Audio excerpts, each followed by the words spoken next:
Good evening, ladies and gentlemen, friends, neighbors, respected elders, community members, panelists, and fellow participants. Welcome to you all. And to fellow Muslims, I greet you with the greeting of Islam. Assalamu alaikum wa rahmatullahi wa barakatuh. Thank you all for taking the time out this evening to attend what I'm confident will be a thought-provoking, enlightening, and an informative session. Today's great debate, does Islam need reforming, is a question that brings mixed reactions, at times even emotive ones. This subject has recently been popularized with questions in the media and demands even among some politicians, here and Europe, with bold calls for an outright British or French, and just the other day even a German Islam based on liberalism. So, should Islam reform and adapt? Does it need to? To what extent? And if not, why not? Can Islam really deal with modernity and the challenges of the 21st century? Is this really even a genuine question, or one that is politically driven with an agenda? No doubt, many of you have your own questions. We hope this evening will shed some light for us, give us some pointers and answers even. We have a great mixture of experts in the panel today, whom I will be introducing shortly. But first, to lay out the format for this evening. Firstly, each panelist will be given 10 minutes for their opening speeches. Then we have cross-panel discussions where each panelist can respond to each other's views, can elaborate on their points, etc. And this will be for about half an hour, exclusively between the panelists. Then we will open the floor up for yourselves to raise any questions or comments to contribute to the discussion for about 50 minutes. And this will take us to 9:20. Then we will have the final 2 minutes given to each panelist for their closing remarks, after which I will make my closing points and hand you back to Ahmad for the event's closure. To introduce our panelist, Professor Robert Gleave, on my right here, is a professor of Arabic studies and director of Islamic Reformulation. That's right, Reformulation project at the university. Reformulations, thank you. Project at the University of Exeter. Rob Gleave's research and teaching focus on the history of Islamic law, particularly in the areas of legal theory, usul al-fiqh, Shi'i thought and law, and the justifications of violence in Islamic thought. He welcomes applications from research students in these areas. He is currently the principal investigator on the University of Exeter ESRC Impact Acceleration Account. His main research project currently is Islamic Reformulations, Belief, Governance, and Violence, a 3-year project, Global Uncertainties Leadership Fellowship, funded under the RC UK Global Uncertainties Programme, recently renamed PACCS, the Partnership for Conflict, Crime and Security Research. Robert Gleave is Secretary/Treasurer of the International Society for Islamic Legal Studies. He was a member of Sub-Panel 27 Area Studies of the Research Excellence Framework and is a member of both AHRC and ESRC peer review colleges. Until July 2012, he was chair of the advisory board for the UK Islamic Studies Network, funded by HEFCE, which formed the basis for the British Association for Islamic Studies. He is one of the sub-editors of Brill's Islamic Law and Society and is on the editorial boards of numerous journals. I'll take a gasp of breath now. Right, moving. I didn't write that, by the way. I'll blame Ahmad. Okay, moving on to Professor Oliver Sharbrot, on my far left, Director of Chester Center for Islamic Studies. He has researched modern, contemporary, and classical forms of Islam, employing both historical and ethnographic research methods. His interests include Sufism, Shia Islam, Islamic Messianism, and modern Islamic reform, as well as the historical and contemporary presence of Muslims in Europe. He studied comparative religion Islamic Studies and Philosophy at the University of Bonn in Germany, and completed graduate studies and research in London, obtaining an MA and PhD from the School of Oriental African Studies, SOAS. His appointment as the University of Chester's first Professor of Islamic Studies is part of its strategic aim to turn Chester into one of the prime centers for the academic study of Islam in the UK. At the moment, he is the principal investigator of research project on Shia communities in Britain and their links to the Middle East, funded by the Gerda Henkel Foundation. In addition, he is translating a 10th century Shia text from Arabic to English for the Institute of Ismaili Studies. He also is the executive editor of the Yearbook of Muslims in Europe, published by Brill. Abdullah Andalusi, on my left here, is an international speaker, thinker, and intellectual activist for Islam and Muslim affairs. His work involves explaining and demonstrating by rational argument the intellectual proofs for the Islamic belief system, the Islamic way of life, and Islamic solutions for contemporary problems. Abdullah has had a long experience of working in the Muslim community, and his activities involve researching, writing, and talking extensively on Islamic revivalism, Nahda, theology, philosophy, the physical sciences, sociology, psychology, anthropology, and political philosophy. Abdullah has delivered talks internationally on the question of the purpose of life, the existence of God, the miracle of Quran, the superiority of the Sharia as a social and political system, and Islamic economics. Furthermore, Abdullah has given extensive talks and written articles rationally critiquing secularism, liberalism, secular democracy, and materialism, atheism, and secular humanism. All the isms. Thank you. He has spoken in community centers, universities, colleges, and numerous appearances on various programs on TV channels. He also has engaged in a number of debates with atheists, secularists, agnostics. He also has engaged in a number of debates with atheists, secularists, agnostics, liberals, and Christians on a variety of topics from theology to political philosophy.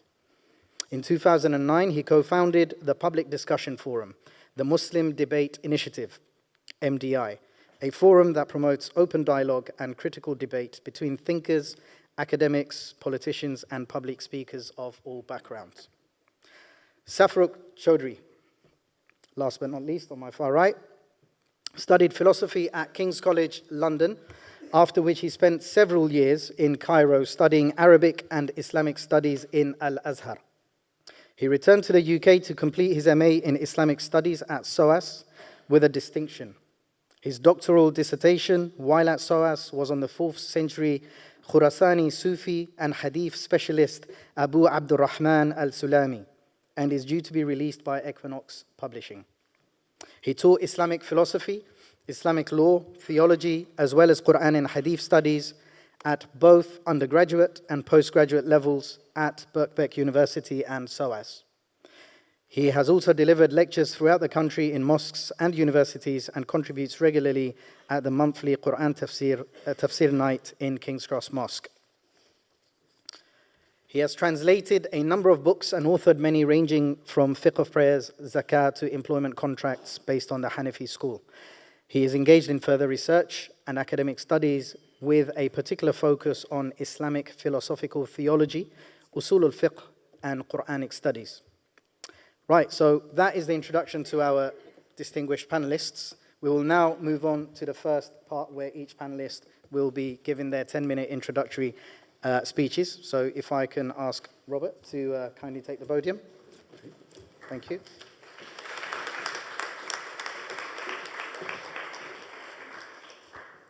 Okay, well, thank you very much. I'm not entirely sure what I'm doing here, but it's very nice to be here, and thank you very much for inviting me.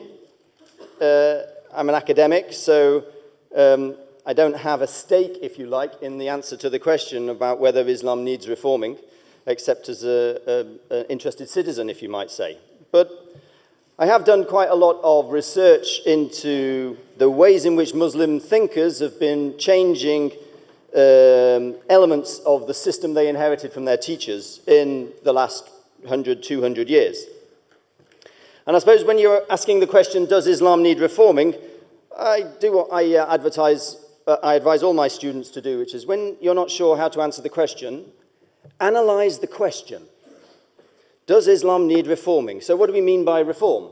That's the first thing which I suppose I'd want to ask. Is Islam a thing that can be reformed? Now, I suppose I go back to traditional distinctions about that go all the way back to Aristotle and probably further in terms of the difference between matter and form. That is something which is constant and something which is changeable. Form is something that's changeable. So if you get a pile of wood, that might be the matter, if you like, and then you might build a house with it or you might build a ship with it. Those are two different forms. Something that's material is changeable. Something that's formed is constant, rather than something that's formed is changeable. So I think the Muslim fuqaha, the jurists, knew this very well. They knew very well that the ritual impurity of wine is only a formal characteristic of wine. When wine ferments further and becomes vinegar, it no longer is impure. That is that it's in two different forms, same material substance in two different forms. In one form, it's pure, in another form, it's impure. The Muslim jurists understood the difference between matter and form, and I think they understood it when it came to their religious tradition as well. So what does reform mean against that background? It means to take the matter and put it in a different shape. To take what is constant and changeable and combine them together into a whole. So is Islam a thing which can be divided between constant and variable, or constant and changeable? And that's really the dominating question, I think, for contemporary Muslim thinkers. What of this religion of Islam is constant and cannot be changed, and what can be changed? And where you draw that line, on a personal level, on a community level, on an intellectual level, on a philosophical level, where you draw that line is the question that all Muslims have to answer, I think, and have answered. So if we look at the history of Islam and the history of Islamic thought, what is remarkable is that this line between what's changeable and what's constant is never fixed by any Muslim thinker, such that the whole Muslim community agrees upon it. The thing that's remarkable when you look at Muslim history, I think, from a historian's perspective, is the variety of where to draw this line. People will feel strongly that that a line should be drawn in one place or another. Sometimes they'll even fight, go to war, kill each other over where to draw this line. This has been the history, if you like, of Muslims' interaction with each other and with other religious traditions. What elements are constant and what elements are changeable? So if you're going to ask, does Islam need to reform, then you have to understand, what do you mean by the matter that you're going to reform? What is the essence, the thing, the constant that you think needs to be reformed and reshaped in some way or other? When you look at reforms in religious traditions, you think to yourself, why does a religion need to reform? In the past, why have religions gone through a process of reform, as it's understood by historians? And a few potential reasons stick out. At some points, it's perceived as out of date, that the religion somehow has fallen behind the times, needs to be updated in one way or another, and one way of doing it is to reform it in one way or another, to bring it up to date. It's seen as slightly old-fashioned. Other times, it's seen as potentially irrelevant. That is, that the religious traditions, the beliefs and practices have failed, if you like, to appeal to people in the contemporary age, and so people just think that it doesn't matter anymore. A third reason why there might be a reform is because the religion is seen as immoral. That is that holding fast to the religious principles and the religious practice which is dictated actually causes injustice. And consequently, the religion needs to change in order to overcome that injustice. We can all think of examples of this. But the crucial thing is, there'll all be different examples. And we'll all think differently about when is a religious tradition creating an injustice and when is it not just upholding its right to exist. And finally, there's the notion of heretical. That is that a religion needs to be reformed because it has become heretical. It has strayed too far from its original message, that it somehow has created a religious system which is no longer in tune with its original ideas. These are just 4 potential reasons for the need for a religion to reform. And I have to say, when you look at the history of religious reformations, as they're called, it's the last one that's most common. Most of the religious reformations that have happened through history is because people have seen the religion, certain intellectuals have seen the religion and felt that it somehow strayed from the true path. It's become heretical. It needs to be reformed. It needs to be brought back to its original message. So the last of these seems to be the most common. The reform movements of Rashid Ridda or Jamal ad-Din al-Afghani were a perception that Islam somehow had strayed from its original message. The reform movement of Wahhabism was a perception that ritual practices and religious practices of the community that Ibn Abdul Wahhab was living in had strayed too far from the original message of Islam.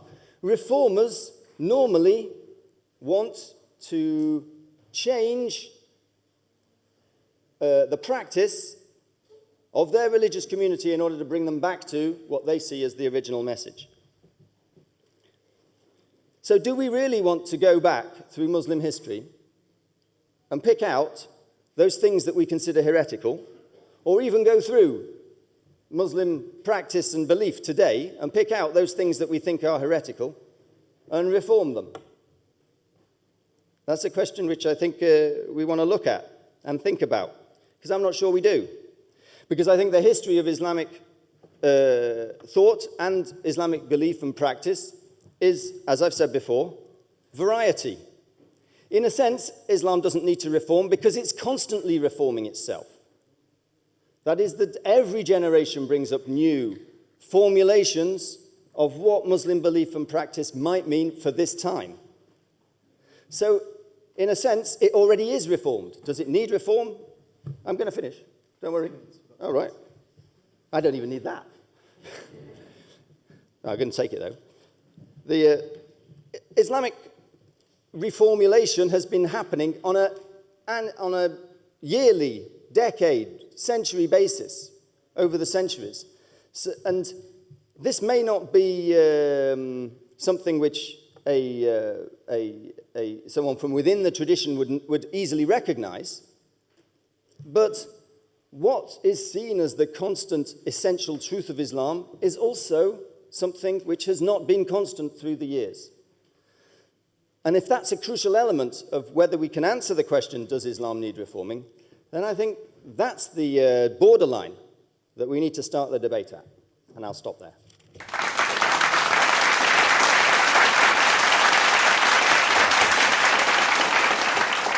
If I can ask Safrat to take the podium, please.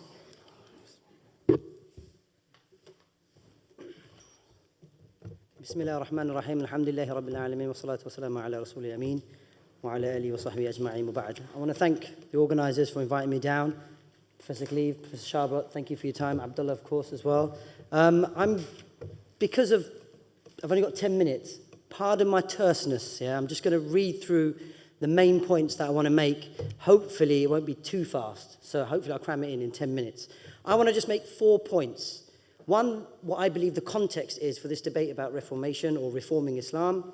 The implications on the ground. Us as faith members of Islam, we are stakeholders. So whoever defines a religion for us, that has an impact on us, has implications on us. 3, I want to give some arguments why I believe Islam doesn't need to reform It's got internal mechanisms that allows it to remain modern without having to conform to modernity. Lastly, I want to mention, and this is important, Muslims need to reform. So very quickly, just the context on the first point. I think because of militarized Western governments, where their foreign policy in the Muslim world has resulted in prolonged, protracted wars, rising death tolls, casualties, regional destabilization, continual patronage of dictators, hostility towards any grassroots political opposition, failure of atheism, naturalism, Darwinian evolutionism, secular liberalism, Enlightenment subjectivity, increasing visibility of the Islamic population, Muslim symbols, Muslim services and migration in Western countries. All this has led, I think, to an open, overt, sort of belligerent stance against Islam. We only need the recent France Burkini fiasco, and now Bulgaria, of course, with the niqab ban. Also, the rise of Islamophobia and anti-Muslim hatred. A sort of a widening, sort of anti-Muslim discourse, calling for, on the one hand, utter elimination of Islam and Muslims, or a full program of assimilating Muslims into the host community. I think these are some of the contexts we need to bear in mind, not because I'm saying them, but this is because what the research points to, and we see MPs, politicians, sketching out this context for us, in which the debate on reformation or the program for reforming Islam is taking place. Now, this has resulted in an intellectually rejuvenated Muslim discourse that advocates the rational foundation of Islam. This is in the Sunni and Shi'i circles, that Islam is internally coherent, has a coherent system that addresses human problems as an alternative to capitalism. Muslim communities are becoming more critical. They're advocating their voice in a more sort of louder way, and becoming more international minded, understanding that they are part of a global ummah with shared suffering and collective grief.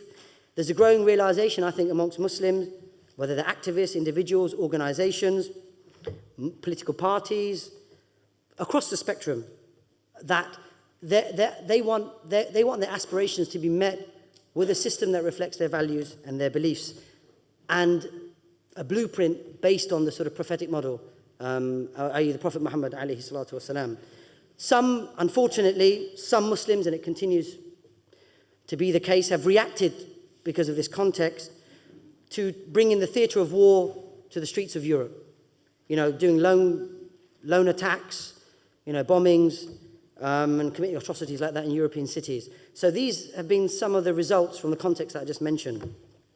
Now, due to Muslim actions and beliefs, i.e. there's a shift in Muslim action and belief, due to the Muslims being more vocal, becoming politically literate, emboldened by their worldview, articulating an alternative political system, Muslims have been labelled as extremists, violent extremists, non-violent extremists, Islamists, and the labels unfortunately go on. This stigmatizes, subverts, and marginalizes Muslims, as well as to pressurize them to change their beliefs and values, if not to subscribe to a reformulation or a formulation of Islam, or a reformed Islam that I think conforms to a secular humanist liberal paradigm. So, in short, I think making the Muslim subject, framing them in a sort of securitization discourse, where you say Islam and Muslims must change, or you are counted as a threat, I think is something for us to consider. Now, what's the implications on the ground for Muslims? We are stakeholders, we are faith members. So there are implications on the ground, I believe, for us in terms of belief and laws. So if a docile, placated, impotent Muslim community is engendered or created that is in the mold of a secular, liberal, humanist form, I think the following, are some implications. Allah is dethroned as a sovereign lawgiver, as a musharri'. Why? Because human beings become legislators, primarily, and the source of both law and morality. But in Islamic theology, we know in Islamic belief that Allah alone is the lawgiver. He's the source of morality, of objective moral law, in fact. Another implication, we have to accept, if we're going to accept a reformulation of Islam being along secular, liberal, humanist sort of paradigm, we have to uphold a fact-value distinction. That means that there are judgments or claims we make that are religious, to do with value, i.e. ethics, right and wrong, and then there are fact statements, statements to do with reality. And fact statements are determined by science, value statements are subjective, and they're determined by your belief. But in Islam, we don't have that fact-value distinction if you look in Islamic theology. Religious claims are fact claims. So if we say, for example, God exists, this is not only a religious claim, it's a claim about reality. So if we Muslims claim that the Quran is the inimitable word of God, that isn't just a religious claim, it's a fact, it's a claim about fact. I.e., it is a matter of fact that the Quran is the word of God.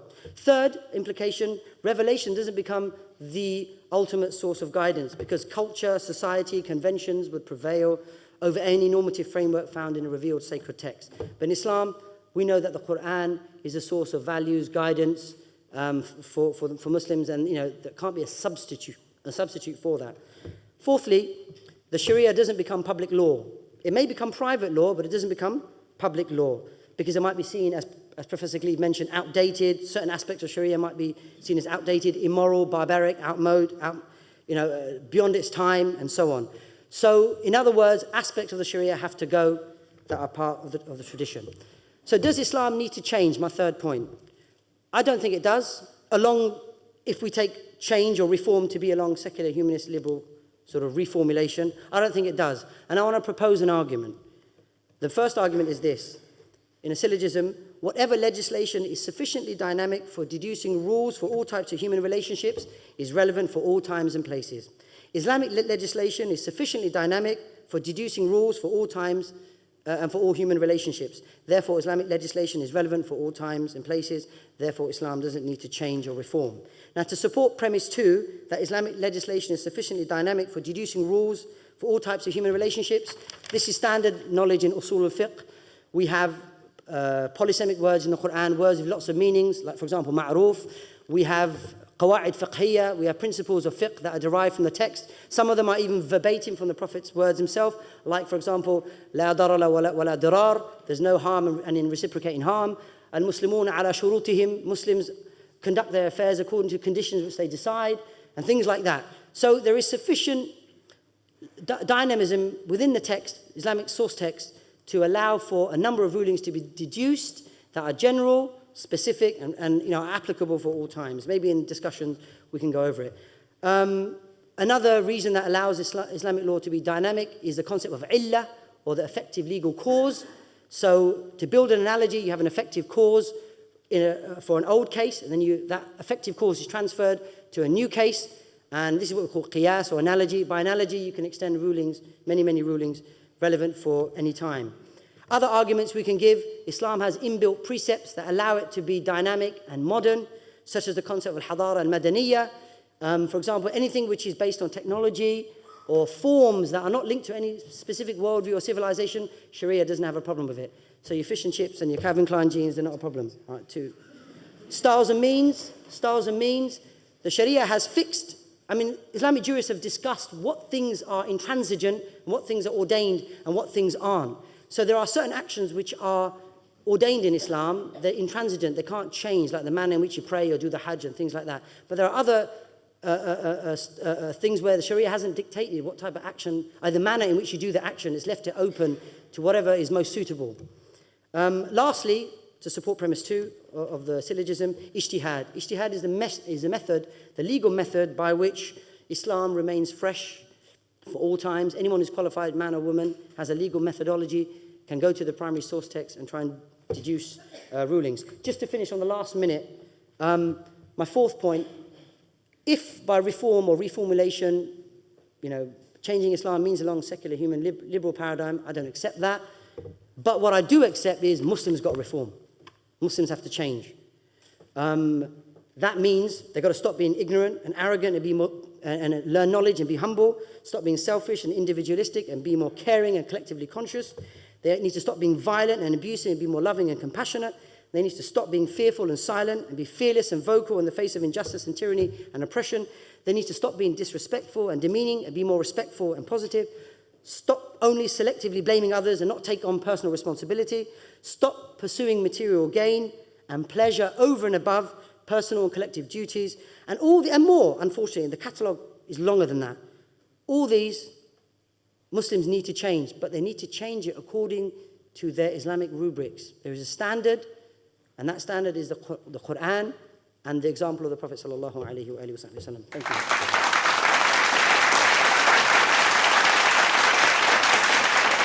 I can ask Oliver to take them.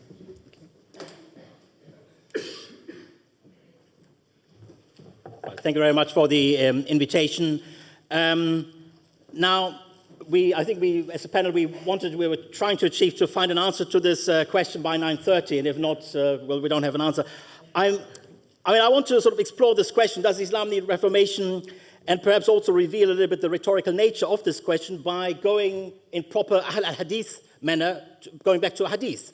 There's a hadith which appears in the collection of Abu Dawood, which says, I'm quoting here, "Verily God, the Exalted, sends to his community at the beginning of each century someone who renews its religion."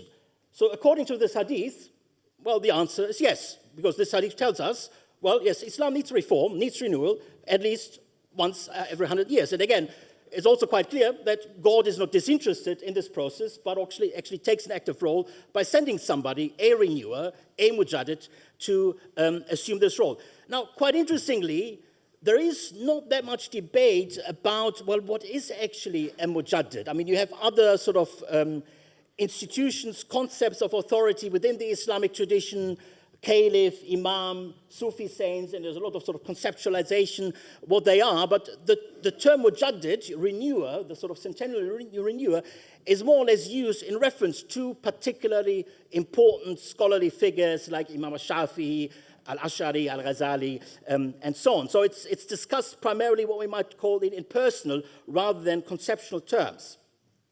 Quite interestingly, the location of this hadith in the collection of Abu Dawood, it is in the section on the signs of the Day of Judgment. So this chapter contains, various hadith that talk about, all the events and the signs that, herald the arrival of the Day of Judgment. So one wonders, why is this hadith included there? Because it doesn't really have the text itself, explicit sort of eschatological implications. And sort of one theory might put forward that this hadith has been included there to sort of counter potential messianic expectations. People, the state of Islam is so bad, surely the Mahdi must come. No, there's no need for the Mahdi that the Mahdi comes, because we have the Mujaddid, who comes every 100 years.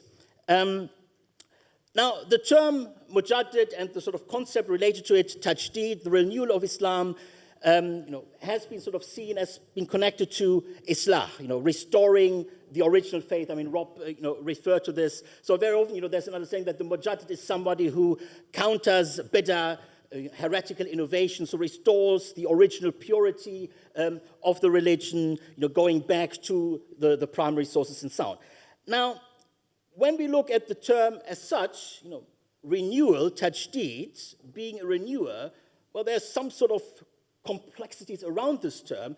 And if we look actually at the figures, the most prominent figures that have been given this title, the situation becomes even more complex. Now, well, what does it actually mean to make something new? I mean, is it really restoring something? Is it fixing something? Well, if you fix something that is broken, usually you add something new. And also, if you look at the figures, I mean, you look like Ash-Shafi, for example. I mean, he's sort of venerated as a mujaddid, and, a very important figure in terms of sort of developing Islamic jurisprudence, discussing, laying down the foundations, the principle of jurisprudence, sort of defining what has become canonical in Islamic jurisprudence. At the time, when he put forward these ideas, his contribution was more or less ignored. It wasn't taken seriously. Al-Ash'ari, similarly, he sort of, his definition of theology has become, again, the orthodox version of Islamic theology. But what he has done, he responded to the trends, the tendency of speculative theology at his time, and found, if you like, a legitimate, as he defined, legitimate expression of speculative theology within a Sunni Islamic context. So again, he added something new. He gave a space for something in the Islamic tradition that hasn't really existed before. Al-Ghazali, similarly, I mean, he is a major figure sort of responsible for this, what we might call the Sunni mainstreaming of Sufism, giving Sufism, if you like, again, a legitimate, if you like, an orthodox place within the Sunni tradition. Again, adding something new. So although these figures are sort of seen as renewing, restoring original Islam, as a matter of fact, they all added something new that, with hindsight, appeared to be orthodox, appeared to be the right view. So as the hadith illustrates, and perhaps, example of the most sort of more prominent Muslim reformers of the formative period, the question, does Islam need reforming, is not only rhetorical, but it's also a bit misleading. And again, I'm going to deconstruct, I mean, that's what academics do, deconstruct the question a bit further. Again, the question assumes there is a fixed, stable Islam that needs to be reformed, either because its original purity has been corrupted, or something else that is not part of its original shape needs to be added in order to make it fit, if you like, for the modern world or whatever. But again, this is a false dichotomy, as the examples of Shafi, al-Ashri, al-Ghazali illustrate. While they're all seen and venerated as defenders of Sunni orthodoxy, they all added something new. They included something in Islam. They created, if you like, an intellectual space for trends that were around at that time and incorporated them within Islam. In this sense, and again sort of repeating a little bit, reiterating what my previous speaker said, reform is always happening because Islam, as any other social phenomenon, is always changing. It's sort of natural. And you have, if you like, these big intellectual reforms that are happening. But again, reforms are happening in everyday life when Muslims make adjustments in their professional life, in the social context in which they're living. So Islam is always changing, has always changed. And if we don't see it, it's either because we don't want to see it, or these changes are so subtle that we don't notice them, or they're presented as restoring the original teachings of Islam. So why then do we need to talk about the need for reform? And why does it appear to be such a controversial topic if it's happening anyway? So I want to talk a little bit about what we might call the sort of the politics of Islamic reform, and just to sort of point at two issues in particular. Debates around the modern reform of Islam began in the 19th century in the context of European imperialism and were shaped by the connection between colonialism and Orientalism, if you like, the Western tradition of studying Islamic history, Islamic text, Islamic societies.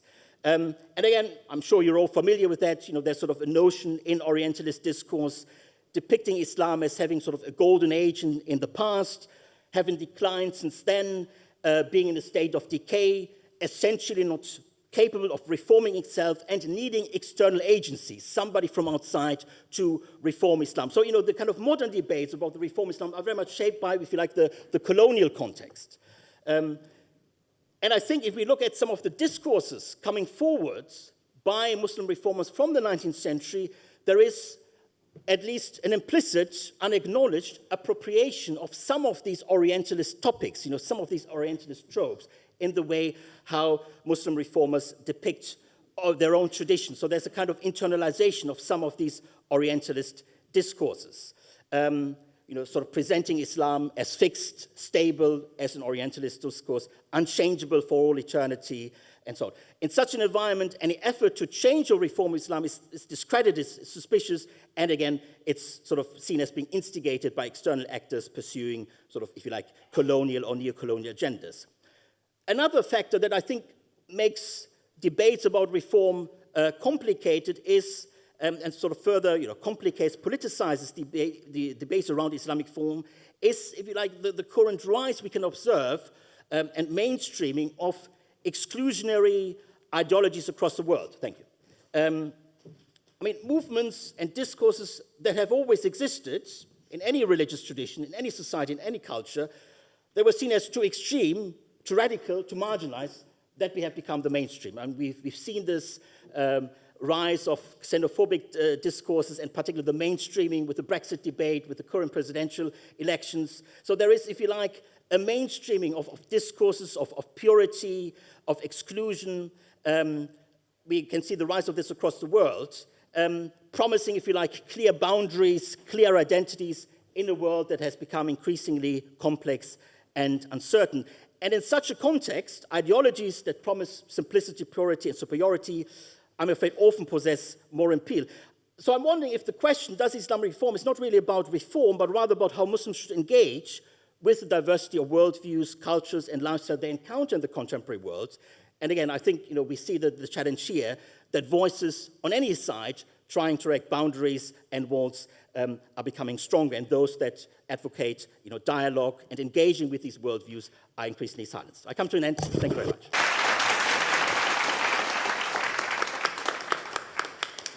Abdullah, if you could take the podium, please.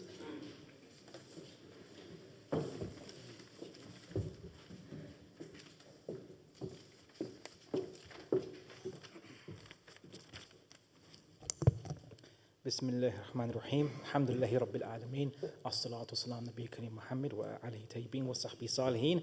I greet you all with the Islamic greetings of peace. Assalamu alaikum wa rahmatullahi wa barakatuh. I'd like to thank the organizers for hosting this event and for inviting me. I'd like to thank my fellow colleagues and the audience for attending this debate and giving good hearing to an interesting question.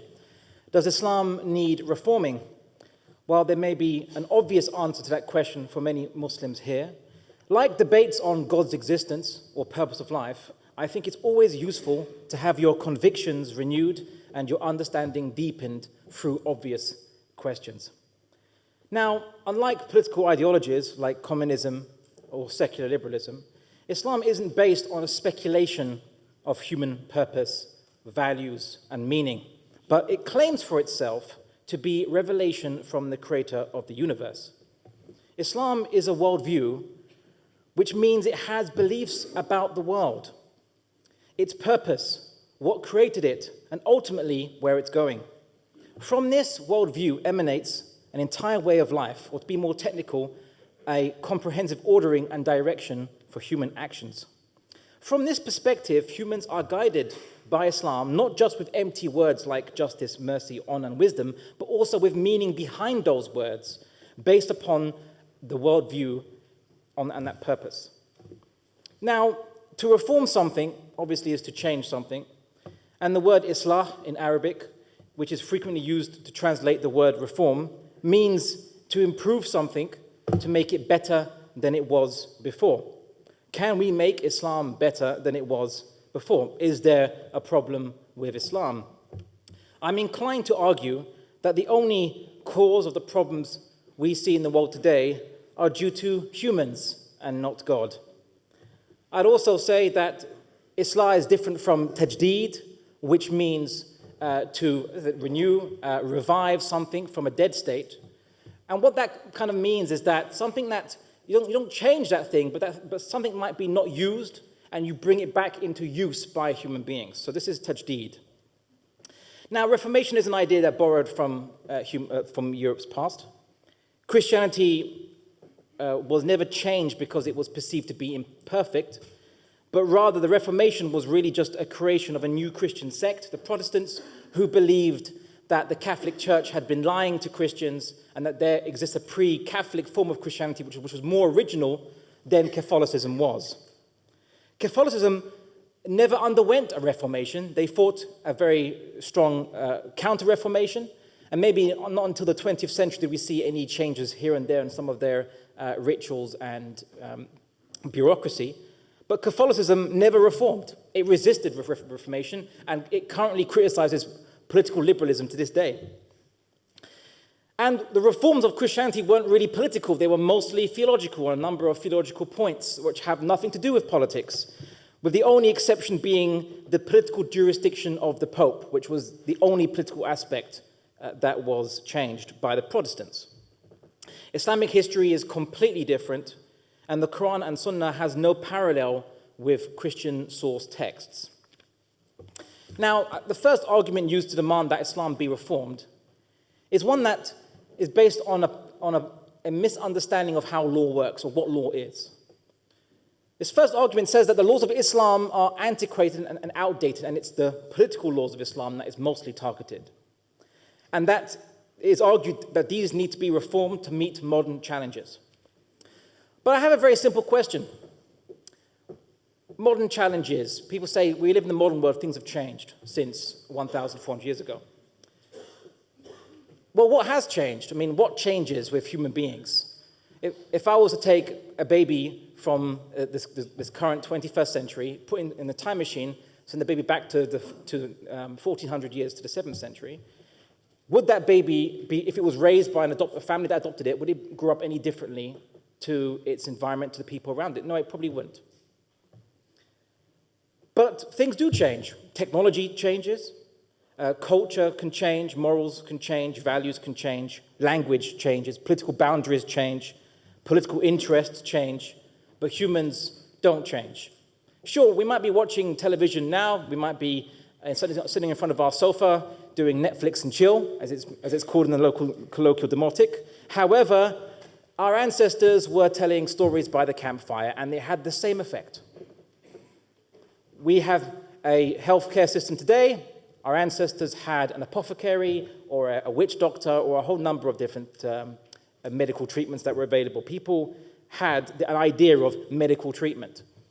Of transportation, they had horses, they had camels, they had ships, sailing ships. Now we have airplanes, submarines, cars, and what have you. So in anything, with all this technology, you could actually argue that Islam surely would be more easier to implement now, because 1400 years ago, you had a Muslim polity it would take a number of months to get from one side to the other. Now, it's only a few hours. Does that make it harder to implement today or easier? And let's look at what is outdated. In the West, they use a system called democracy. Well, technically, it's not really democracy, as the Greeks would call it. It's more republicanism. The idea you can vote your officials into power. That was taken from the Romans and the Greeks that predated the Prophet Muhammad. Democracy is actually 1,000 years older than Islam, and yet it is considered to be a modern system. Because it's just a system to manage humans. It's not based on any technology per se. So the West would never say that democracy is outdated. Likewise, if you go to study law or you study political philosophy at university, you'll be taught how Western laws are based on teachings such as Plato, Socrates, Aristotle, or the Roman philosophers Seneca and Cicero, all viewed as relevant to our modern legal systems. All these individuals, again, predating Islam. Now, let's look at something more specific, the Islamic prohibition on theft. Has theft ceased to exist? Does no one steal anymore? How is the modern approach to theft any updated or an updated version, something that needs to be updated? Because theft still exists. But I would argue that the punishments that are in the West might be considered by many to be inhumane. You put a thief into a cage, you deprive them of their family, and of course 74% will eventually reoffend. Is that an effective system to deal with theft? Of course, Islam has the capability to deal with new situations. And what would be the new situation? Is theft a new situation? No. But cybercrime is a new situation, yes. It's using technology, different medium. Questions such as, does video evidence count as a witness testimony in an Islamic court? That is new realities that the Islamic law can be expanded to. But the treatment of theft, how would that be any different to what it was 1,400 years ago? Because theft is still theft, still the depriver of property. People say, oh, the Islamic law of inheritance is unfair because it's based on a quote-unquote patriarchal understanding of a family unit and supporting the wife, and so giving the husband, well, I mean, there are many cases where women can have actually more inheritance than their brothers. However, they argue that that was back then. Now we have a more enlightened system. Back then, that was what Prophet Muhammad had to ordain, but now we don't have to follow that. Well, did you know that at the time of the Prophet Muhammad, the biggest superpower in the region, or one of the biggest, the Roman Empire, or the Eastern Roman Empire, they had a concept of equal inheritance for males and females. They had that. At the time of the Prophet Muhammad, it was coterminous with his time. It was coeval with his time, rather. So there's this idea of antiquated laws is ridiculous. Of course, the Romans believed that the woman had to give dowry to the husband, and in Islam it's completely opposite, but that's a different discussion. So I'll finish up with this kind of theological note. I think it's quite presumptuous of humans who are ignorant of their own selves, of human nature, of the entire universe, to claim they know better than God. I would also see that it's even more presumption if we look at the fruits of Western laws and civilization. We see simultaneous epidemics of starvation, obesity. We see 1% of the world's population owning more than the rest put together. We see the rise of plagues and superbugs due to overuse of antibiotics and antivirals on battery-farmed animals, livestock, just to maximize production. We see epidemics of depression. We see the world's most leading liberal country, the USA, virtually every year of its existence engaged in war with other countries that didn't threaten it. So is this what we're going to reform Islam into? This current utopia in this world that exists, of plagues and climate change and incessant warfare and suffering, is this the utopia we want to change Islam into? I don't think so. The modern world is not our teacher. it is the lesson of what happens of mankind without Islam. Islam came to solve these problems, and the Islamic world project is needed now more than ever it was. If there is anything that needs to be reformed, it is only the current world, not Islam. For in the end, Islam doesn't need reformation, it is the reformation. Thank you.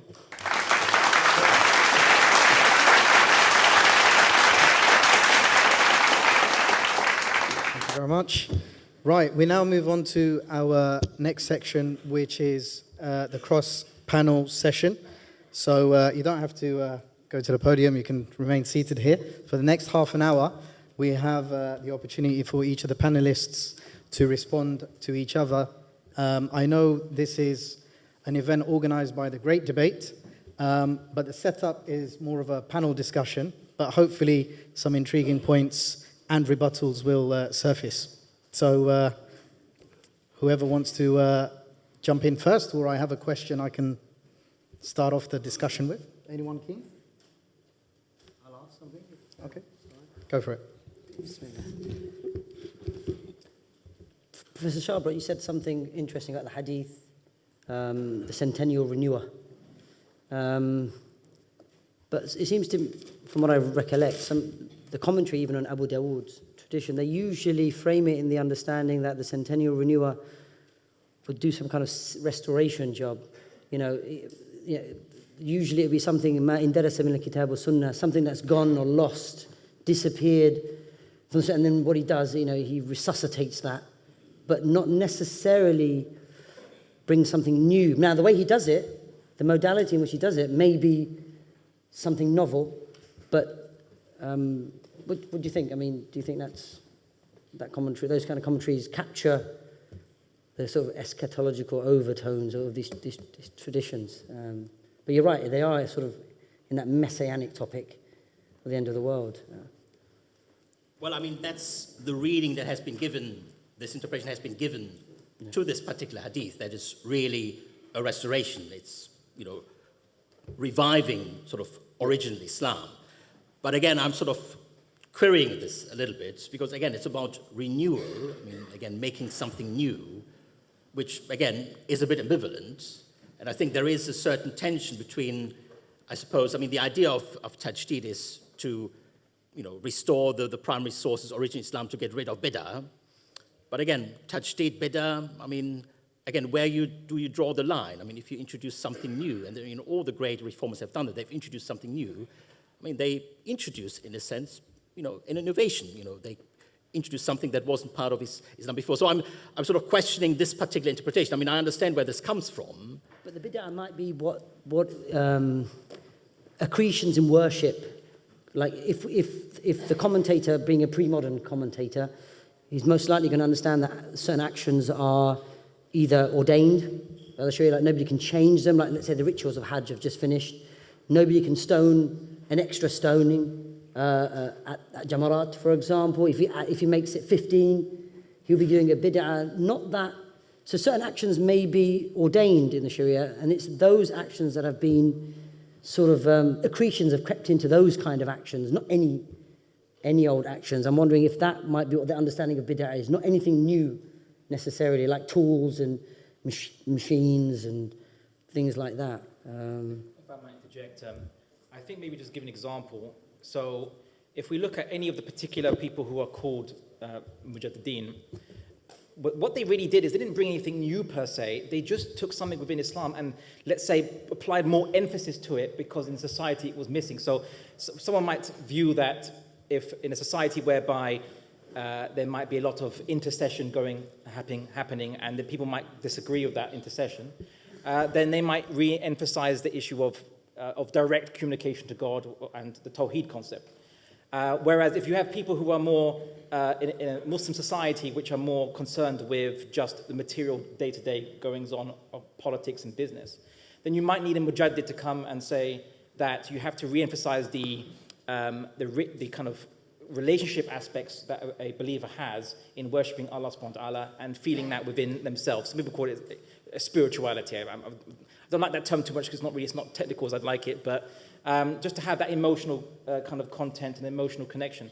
So Mujaddid really brings back something that's been neglected or re-emphasizes something which is lacking, and that's what you've seen throughout history. Of course, there is disputes as to who in particular are Mujaddid throughout history. Some people disagree with Muhammad Abdul Wahhab, and others disagree with Imam Ghazali and so on. I'm not hitting into that particular debate, but I'm just to tell you that any of those cases, it has not been a situation where they've brought something brand new, but they have emphasized something they thought was missing. No, I appreciate this point of view. I mean, obviously, there is, with historical hindsight, what you try to do, these reforms, these sort of intellectual efforts to create spaces for particular issue, for Sufism or for theology within the Islamic tradition, it's sort of read as this is a kind of natural development. This is coherent, it makes sense. But again, if you look at the historical process, it's a bit more complex. I mean, this Sufism was part from the early days of Islam, but giving it, if you like, within the Sunni tradition, a legitimate space. I mean, Al-Azhari played an important role. You have, theological schools in early Islam, but incorporating that within the Sunni framework, that's Al-Ash'ari. So, yes, I mean, it would appear it's all coherent, it all makes sense, it's all part of a larger sort of historical trajectory. But if you look at what they did, well, they introduced something into Islam that did not exist before. You might say in hindsight, well, yes, it was meant to be like this, it was meant to be part of it right from the start, but something that wasn't there before was introduced. A different type of discourse around Islam was introduced by these figures. With hindsight, and maybe that's, if you like, a characteristic of a successful reform, if you really don't see that as something that is new. We think it's natural. It should be part of Islam. You're right. The later reformists like Muhammad Abdul Wahhab, I don't know if they call it the Islam, kind of bringing Islam, sort of subtracting all the accretions to come to this Islam, this sort of original Islam. That's different from the tajdeed that you mentioned, like Ghazali, Al-Ash'ari, sort of Aristotelianized speculative theology. I think the difference is superficial. Right. Okay. I think it feels different. But I think the actual difference, I think Ibn Abdul Wahhab was creating something new, but calling it something old. Right. And I think that's what is difficult for people to identify, because his whole rhetoric was around the corruption and failure of Islam at its time to go back to adhere to its original message. But if you buy into that argument, then you're saying that his tajdeed was a recreation of the original message. Right. And that leaves very little room for other people who don't think that Ibn Abdul Wahhab's message was the recreation of the original Islam, that they conceived the original Islam in a completely different way. Straitjacket So reform, so if you don't recognize Ibn Abdul Wahhab as saying he's doing something old, when in fact he's doing something new, then you're going to inevitably get sucked into the idea that his notion of what is the original Islam is the one that we should all follow, and we should all be Wahhabis. And I think that that's a limiting sort of vision for an Islam which accepts a variety of different ways of being Muslim. I mean, we're not really going to have a debate on Muhammad Abdul Wahhab, because obviously as a figure, there's people who have different opinion regarding his work. However, I think the real contention from the different, let's say, schools of thought with regards to Muhammad Abdul Wahhab was not that his concept of Tawheed was wrong, because Tawheed is just a belief in one God and the belief that you should not set up partners. All Muslims accept that. The contention that some Muslims had was that he was claiming that people who were doing certain types of practice were falling foul of going against the concept of Tawheed, whereas they were arguing, we accept the concept of Tawheed, but what we're doing is not going against that concept of Tawheed, you see? So he wasn't bringing anything new per se. The debate that happened in the Muslim society of his time was whether or not the people he was denouncing were indeed merited to be denounced by a commonly accepted concept, but not that he brought in a new concept that never existed. But I would like any other specific examples you could think of a accepted Mujaddid bringing something which was completely brand new. I think you could say that Imam Shafi'i did something which had never been done before in the history of Islamic legal thinking. That you had with Imam Shafi'i something which changed the way in which Islamic law was formulated for the future centuries. But I think that each of the ones who are identified as Mujaddid Shafi'i's, what was that? was each... Theory. Yeah, and the theory, the idea that in order to have a practice which is considered as acceptable, it has to be backed up by a prophetic hadith. Yes. And I think that in that sense, he was original. That he defined Sunnah entirely within the context of prophetic hadith. But can you see why this is not bringing something new necessarily? It's a methodology of how No, to understand text. from now we think, no, that's not new, that's just Islam. No, but even Of course, that's the natural way of thinking of it. We just think that's Islam. He's conceptual. But that's because he was successful. He changed the way we think. Sure. Such that we now think that the original Islam was that. This is what a historian brings to the table. That what Imam Shafi's success was, and I back up Oliver, I don't ask him to agree with me on this necessarily, but I broadly understand his point, is that a successful reform is one which makes you think that it didn't bring anything new. I think That's a successful reform, that it makes it think that actually this is the pure. We're returning to the pure. And I think that's the crucial thing which historians from outside of the tradition can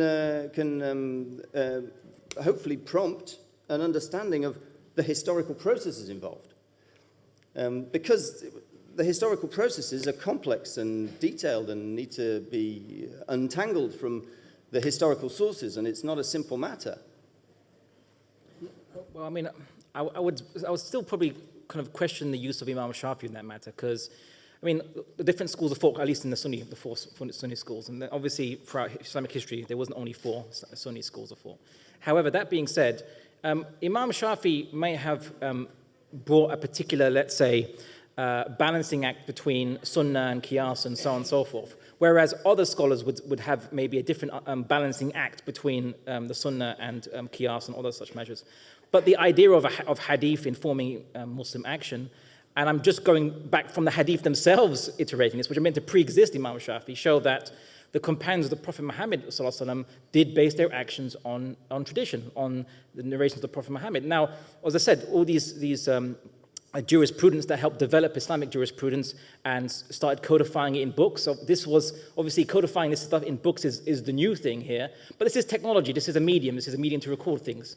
But it doesn't mean that anything new into Islam was brought, because the Sunnah was there for a reason. The whole point that Muslims recorded hadith and preserved it was for the precise purpose of informing action. As to how you grade the narrations and you grade reliability, or you base your actions on Qiyas or the Ijma Sahaba or so on and so forth, is a debate amongst the scholars. And obviously Imam Shafi has his own particular balancing act that he does, but I don't think he introduced anything new per se. Is this where your formal matter come in? Being a closet Aristotelian, but no, Aristotelian thought is something. No, I was just using that as an illustration, but I think that the real issue is, going back to what I said, was that what is the essential elements of Islam that are unchanging and what elements are changeable? Now, I fully accept your point. Islamic law has within it a series of mechanisms for making it relevant or making it applicable to changes within society. And the history of Islamic law is of an enormously dynamic and vibrant debate between Muslim scholars who specialize in the law in order to decide what is the most acceptable and relevant formulation for this time. So I don't think the real challenge for Islam is legal necessarily, because at least not in theory, because the internal dynamics within Islamic law has a series of procedures whereby Islamic legal rulings can be developed and changed, and we see that happening, and we'll continue to see it. I mean, it's a bit ironic that we have a panel entirely made up of men, when in fact one of the real challenging frontiers of Islamic legal thinking is how do you marry certain changing expectations of women in society with a legal system which has been formulated through texts with commentaries on text and commentaries on text and commentary on text through the centuries, which doesn't always reflect necessarily what today we might think of as perfectly reasonable expectations of the role of women in society. So I think that that is something which Islamic law has within it, the dynamism. I think the real challenge in this question about what is essential and what can change is theological. Because some of the things which both you and Abdullah have said as examples of unchanging elements of Islam are things that are theologically driven. And they're things which other Muslims would say, I don't accept that as theologically unchanging. Just one of the ones which I think you mentioned was the idea of the objectivity of moral value. This is a debate that has been going on for many centuries and will continue to be, is really the heart, if you like. Yeah. Are things right or wrong because God says they're right or wrong, or are they right and wrong because of something inherent within them? This is a theological question which goes right back to the beginning of Islam, but from it flow different ideas about how Muslims live in a society, a changing society, and how they adapt to that, and what's an acceptable adaptation and what isn't. So, you know, the idea that we have a fixed, a clear idea about what is essential to Islam, I think is, for myself, completely problematic looking at the history of Islam, never mind the current debate that you have within the Muslim community. Can I just step in here? Maybe any of the panelists can comment. So just from some of the interactions I've had, and this is probably a question in the minds of the audiences as well, and maybe some detailed examples might help. Are we saying that in Islam there are no fixed matters? Or are we saying that everything is up for change? Now, I think we've had different messages from different panelists here, but if anyone wants to come on to this point. And also, Oliver, you mentioned about this debate in the modern context of the colonialist context. Does this change the whole debate, the whole discussion, and the scope of reform? Could you comment? Shall I start? Yeah. I mean, I'm not quite sure whether I'm comfortable with this polarization. You know, is there something fixed or is everything open to change? I mean, you know, reforms or sort of adapting Islam is not something arbitrary. It's not, oh, I just like to get rid of it. I mean, it always responds to social needs, political needs, cultural needs. So it's always embedded in a particular context. And adaptations, reforms, if you like, reformulations are made in response to perceived needs, to respond to challenges. Are you able to give any specific examples? Well, I mean, gender issue is is a typical example. I mean, you know, the status of women. You know, we live in Western societies where, at least in theory, you know, gender equality is taken for granted. And all religious traditions, whether it's Islam, whether it's Christianity, whether it's Judaism, you know, which have a very strong patriarchal heritage and very strong patriarchal ethos, had to struggle with this, had to respond to this. So again, there's something on the sort of social agenda, and religions need to respond to that, need to take a position on this particular stance. So it's not something that is completely arbitrary. It's always responding to real social needs, to real, you know, questions and issues that are raised. And, you know, religious traditions, you know, position themselves towards that. And again, it's about making a position plausible, if you like, believable for the followers of the tradition. By saying, well, it's not really something new, we're not taking something alien into it, but actually, if you read our sources properly, you will see that it's actually there. And again, if you look at sort of Muslim feminist discourse, you know, this is one of the strategies that Muslim feminist thinkers would adopt. They wouldn't say, oh, we want gender equality because it's popular in the West. No, they would say, a true reading, an authentic reading of Islam would actually show that it promotes gender equality and that the patriarchal bias that we find in the Islamic tradition is not meant to be in original Islam. So again, it's not everything is up for grabs or there's something fixed. It's determined by social agendas, and it needs to refer to the tradition. If it wants to make an argument that this is how it should be read, how it should be understood, it needs to make this argument plausible by referring to a tradition. Okay, if I can just extend from that and link to something Safruk mentioned. Safruk, you said that Islamic legislation is sufficiently dynamic for rules to be deduced, and we have the whole area of usul al-fiqh that facilitates this. Would you care to maybe elaborate on this point, and especially in today's context, where often when this question is asked, certainly from some of the interactions I've had, the most common response I get from Muslims especially is this belief that Islam has within its ability rules from its original sources to deal with modern economics, politics, whatever the systematic or systems question it is? Well, I mean, if pre-modern legal manuals, usul al-fiqh books, a large part of that is devoted to wad' al-lugha, designation of language, origin of language, and then it goes on to terms.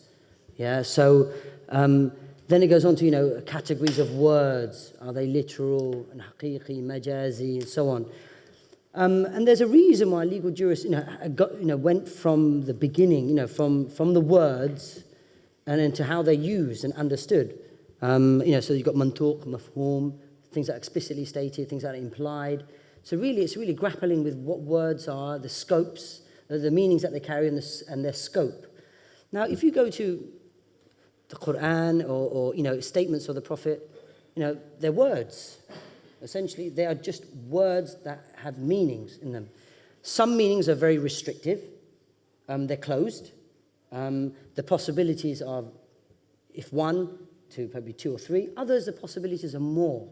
That's the nature of language. So if the Islamic source texts are, if parts of the source text are open, i.e. the language is open, then that allows for wider interpretive possibilities. Can you see? So, like I gave the example of ma'roof. You've got polysemic words like quru, thalathatu quru'in. Now, you can have two different meanings on that word. So there is space. There's not an unlimited space. I personally don't feel any language can open up an infinite possibility of interpretive possibilities, but you have a number of you open to you as long as the language permits it. As long as the language permits it. So that's what I meant by one aspect of Islamic legislation being dynamic through the words themselves. Others are through principles, general principles that are derived whether explicitly or implicitly by jurists. And some of them I gave. Many juristic principles or maxims have been derived from the Prophet's words or from the Quran. And if you take an example of مَا لَا يَتِمُّ الْوَاجِبِ إِلَّا بِهِ فَهُوَ وَاجِبٌ, that is a qa'idah, that is a principle that in order to achieve, if something is necessary in order to achieve an obligation, that itself becomes an obligation. That's taken from a number of texts. If we look at the cases or the rulings mentioned in them, al-wasila ila haram, the means to something unlawful is itself unlawful. So under that maxim, you can get many rulings. Can you see? You get many rulings. So the extension of rulings, the circumference of rulings becomes wider. Can you see? It's not a static, atomistic, one hadith, one ruling, or one verse, one ruling. Can you see how the dynamism opens up? But the real sort of arm into any age for the Sharia, the thing that allows it to extend itself into any age, is the method by which new rulings can be deduced, and that is the process of ijtihad. Now, ijtihad is based on, as is understood by pre-modern scholars, a legal methodology, an usul. Now that usul, nobody can claim a monopoly on usul. Usul, legal methodology, is open to whoever brings their principles that are consonant with the text. It's got to be based on the Arabic language, of course, and inference rules. I believe that if you take a methodology that is alien from the source text you are trying to deduce rulings from, I don't think you're going to get consistent rulings. Can you see? So it's got to be consistent with the language. The usul, the legal methodology, has to be consistent with the language and based on inference rules, whether that be logical rules or general inference patterns. So that's what I meant by the dynamism within the legislation itself. But the real method, I think, is ijtihad. That is what's going to enable Islam to be fresh. Are you, very quickly, because we've got about 5 minutes before we have to open the floor up, and I do want to get some input from Abdullah here. Could you give us maybe a modern example of a rule that deals with a very contemporary issue that you've extracted, or a rule has been extracted from Islam? Lots of finance. Without borrowing anything from external to Islam? Lots of finance, rulings regarding Islamic finance. The medical sector, IVF treatment. Then you've got, cloning. Ijtihadat written in these areas are very well known. And these were masail, these were legal cases that were not known to scholars in the reality that they are now. But yet, Muslim jurists have come with their legal methodology. to extract the ruling how to address these medical needs. But the crucial point is that they've come to different rulings. Yes, absolutely. There is right. no unanimity about how you deal with But things they used like a cloning. methodology, right? And that's the important thing. They used a methodology, Yeah. but they didn't even use one methodology. Oh, if The you want point is, yeah, the point if- is they that's used right. many methodologies. An amalgamation of and methodologies. they used many different methodologies, and they came up with many different rulings. That's- There wasn't a single methodology, and there's not a single ruling. As long Now, as the Jewish there are Jews, people yeah. that say that there should only be one methodology, Sure, but sure. that's a different thing to saying that there is. Yeah, yeah. Sorry, I No, No, you're right, you're right. that's fine. You're right. You'll all get an In opportunity fact, in to... Islamic finance, you see ostensibly, let's say, Hanafi jurists have stepped out of line, out of their legal school and deducing rules using juristic principles from other schools. As long as they're using a valid legal methodology, and I don't think, it's not a problem. They step outside the straitjacket of their school. But you're right, Professor Gleave is right. There's been recently amalgamation of different legal methodologies. Maybe the jurist is convinced of principles from other legal schools who used it for pragmatic reasons. But he used a legal methodology consonant with the text, the source text that he's trying to deduce the ruling from. Okay, thank you. And finally, Abdullah, just a point that you made about modern challenges and what has really changed. I'm sure you are aware that amongst the many questions raised about Islam and Reformation, there are some, one could say, from the Muslim community, like the rise of some feminist voices, calling for a female imam, a female khatib, etc. So there are voices in the Muslim community that seem to be calling for these changes. What examples could you give, or what would you say to these kinds of voices? Well, I'll kind of just look at this panel. So there's no women in this panel, as far as I know. And people say, oh, look, that's a travesty, or rather, some people could, and some feminists do, could say, oh, it's a travesty, why there's not women on this panel. Of course, you could also argue, why isn't there any Afro-Caribbean individuals on this panel? Why is there not a disabled person on this panel? You could go on, and I could find so many other examples of minorities or just different sections of the community, which would say, why aren't we on this panel? I think the only way you can really transcend gender politics, which is, again, an outgrowth of the Enlightenment, is a Western Enlightenment idea, is we transcend it to the point that we don't even look at gender quotas. Because I think there's nothing more sexist than saying to a woman, we want you on the panel because we have a quota to fulfill, a female quota to fulfill on that panel. I think that's sexist, in my personal opinion.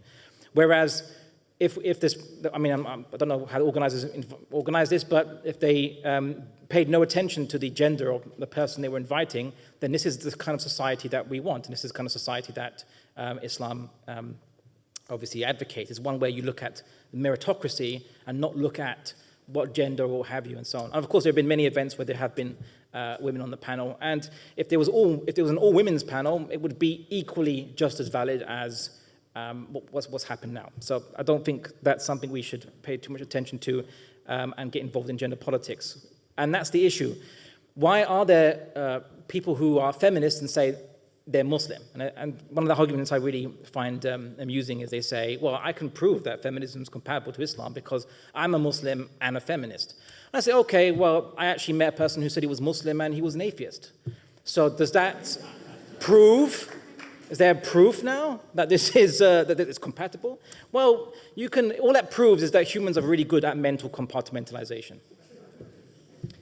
And why do you get this kind of this rise of why not stop at feminism? You could say fascism within Islam and you could say atheism within Islam. All kinds of isms you can bring up. The problem here is eisegesis, not exegesis. Exegesis is when you look at a law or a text, you look at the situation in the real world and you derive from that text, what would that text or the author of that text best address this real world situation? Whereas eisegesis is, I have a preconceived idea, here's what I'd like the outcome to be, now how can I look into this text and twist it in a way that justifies the outcome that I have been preconditioned with? And what have they been preconditioned with in this world dominated by secular liberalism? It's going to be secular liberalism. It's going to be all the different schools. In the Cold War, you had Muslim communists who are saying communism is compatible with Islam. Communism talks about justice for people in wealth. That's what Islam talks about, justice. Yes, we all believe in justice, but the problem is that what they've done is they've taken the word justice from the Islamic text, not bothered to look at what the Islamic text defines as justice, just keep that away, keep the hollowed out shell, and then replace it with a foreign understanding of justice and say, well, look, Islam believes in justice. Justice is defined by secular liberalism or communism. Therefore, Islam advocates secular liberalism and communism. That's not exegesis, that's eisegesis. And I think that if you're going to be sincere to the texts, let the texts speak for themselves. Thank you. We will now move to our final session, which is opening up the floor for questions and comments and your valuable contributions.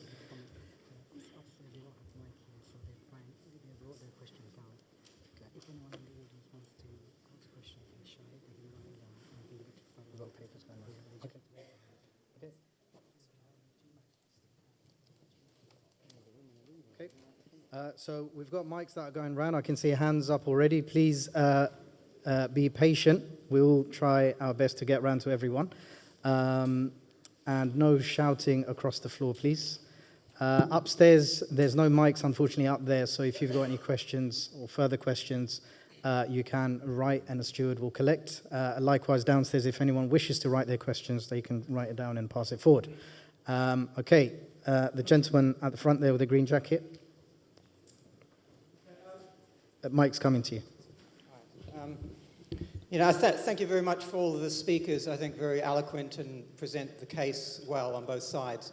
I have a question for Safarik and Abdullah. A lot of this discussion has been rather legalistic this evening.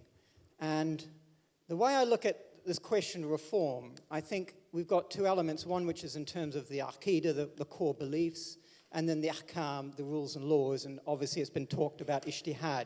But again, as a legal basis, the difficulty I have is this.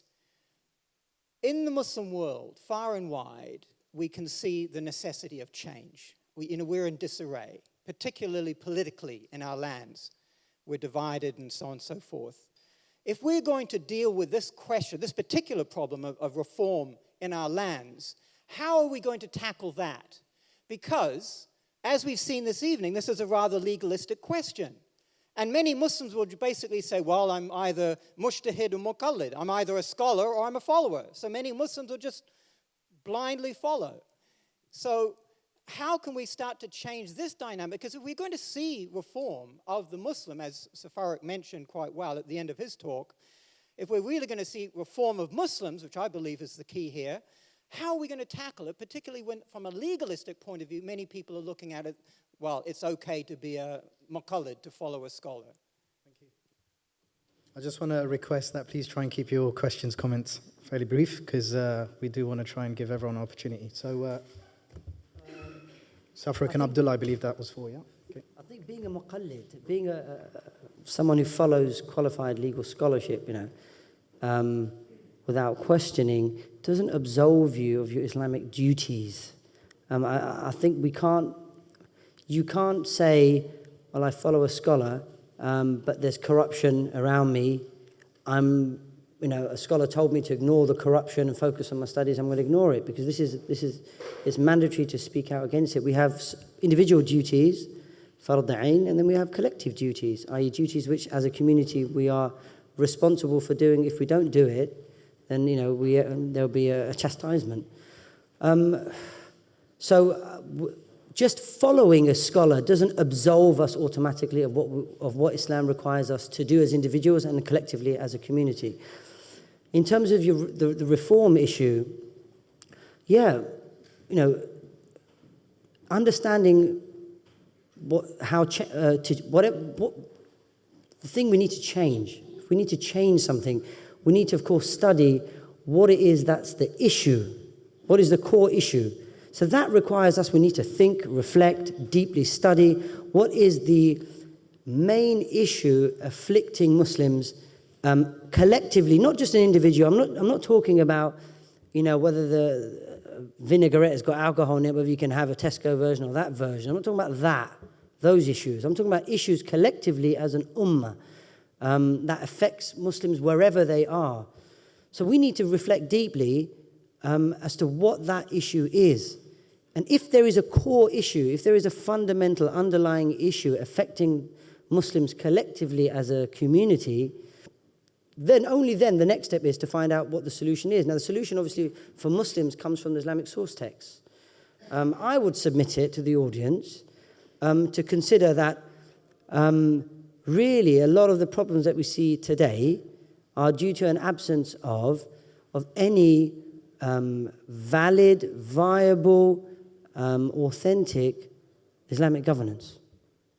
I mean, I will submit people to reflect on that, and I'm open to have a discussion on that as well. I believe the core issue is political. I'm not talking about nut jobs of ISIS. I'm not talking about them. Yeah, I'm talking about an authentic Islamic governance, ala minhaj al-nabuwah, based on the prophetic blueprint, the prophetic example.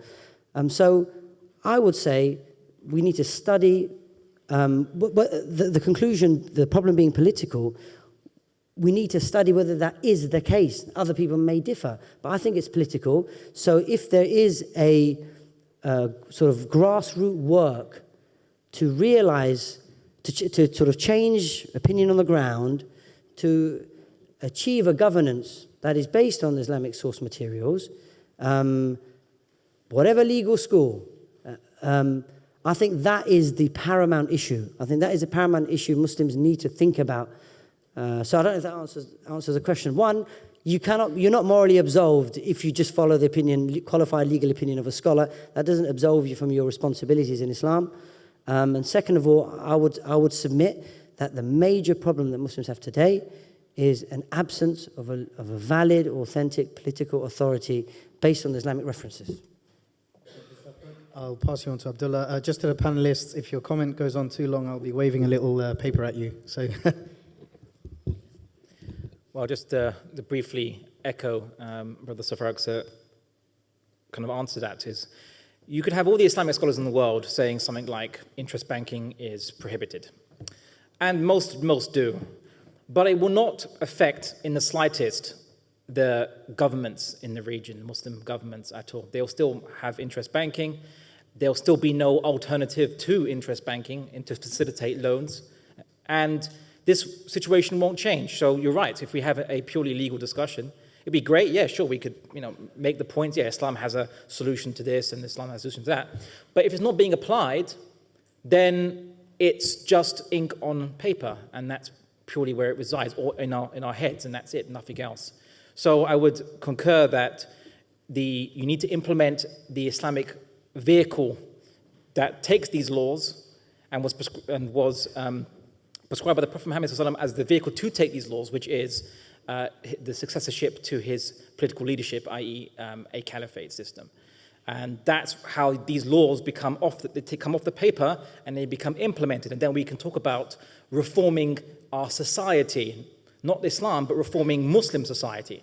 So if there's not enough female jurisprudence, for example, because Islam ordains that knowledge or seeking knowledge is an obligation on every Muslim, then an Islamic government could facilitate education to ensure that we have female jurisprudence like we did before, not for the sake of ticking quotas, but for the sake of the utility of the fact that a society where you have not just half a brain thinking, but the full brain thinking. And what I mean by this is, if you just have the men in a society thinking with knowledge, that's half the potential, unused. Whereas if you use the full potential, all the sides of society to think, to discuss Islamic law, to improve that society, then you're using the full brain, you're using the maximum potential, and this is of benefit to the Islamic world project, and this is what we need. So we need to have a vehicle to implement this. I agree. Thank you. For the questions that have come through, some of them are very similar, so I am grouping them. I'm not ignoring them. I will come to reading them. Meanwhile, we'll take a few more questions from the floor. The gentleman there, and then the gentleman in the front.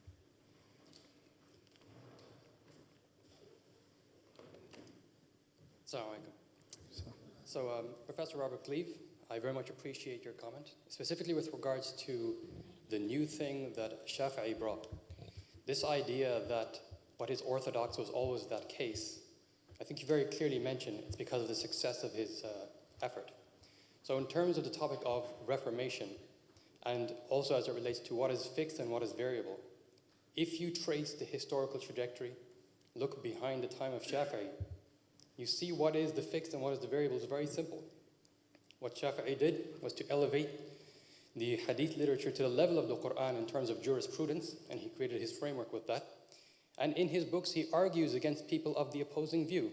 He argues that, in fact, the Quran is not sufficient for X, Y, and Z, very much copying the arguments of Talmudic scholars when they argued against Karaites. So I would say, if you want to see what is the fixed and what's the variable, the fixed is the Quran, and the variable is, in fact, the various ways that the hadith literature, in its authentication and its usage over time, has changed. So that is where reformation can take place and should take place. So I'm interested in the comments of Robert Cleave on that, or Professor Robert Cleave. Okay, well, thanks very much. I mean, I accept the fact that the Quran is, if you're going to stick to anything as a Muslim, it will be the Quran, which is the last thing standing. But even the Quran is not a straightforward document to give a straightforward and simple message. It's an interpretable document. It always has been. Even the things which we think are certain and clear and laid out in the Quran are subject to wide interpretations by different people over time.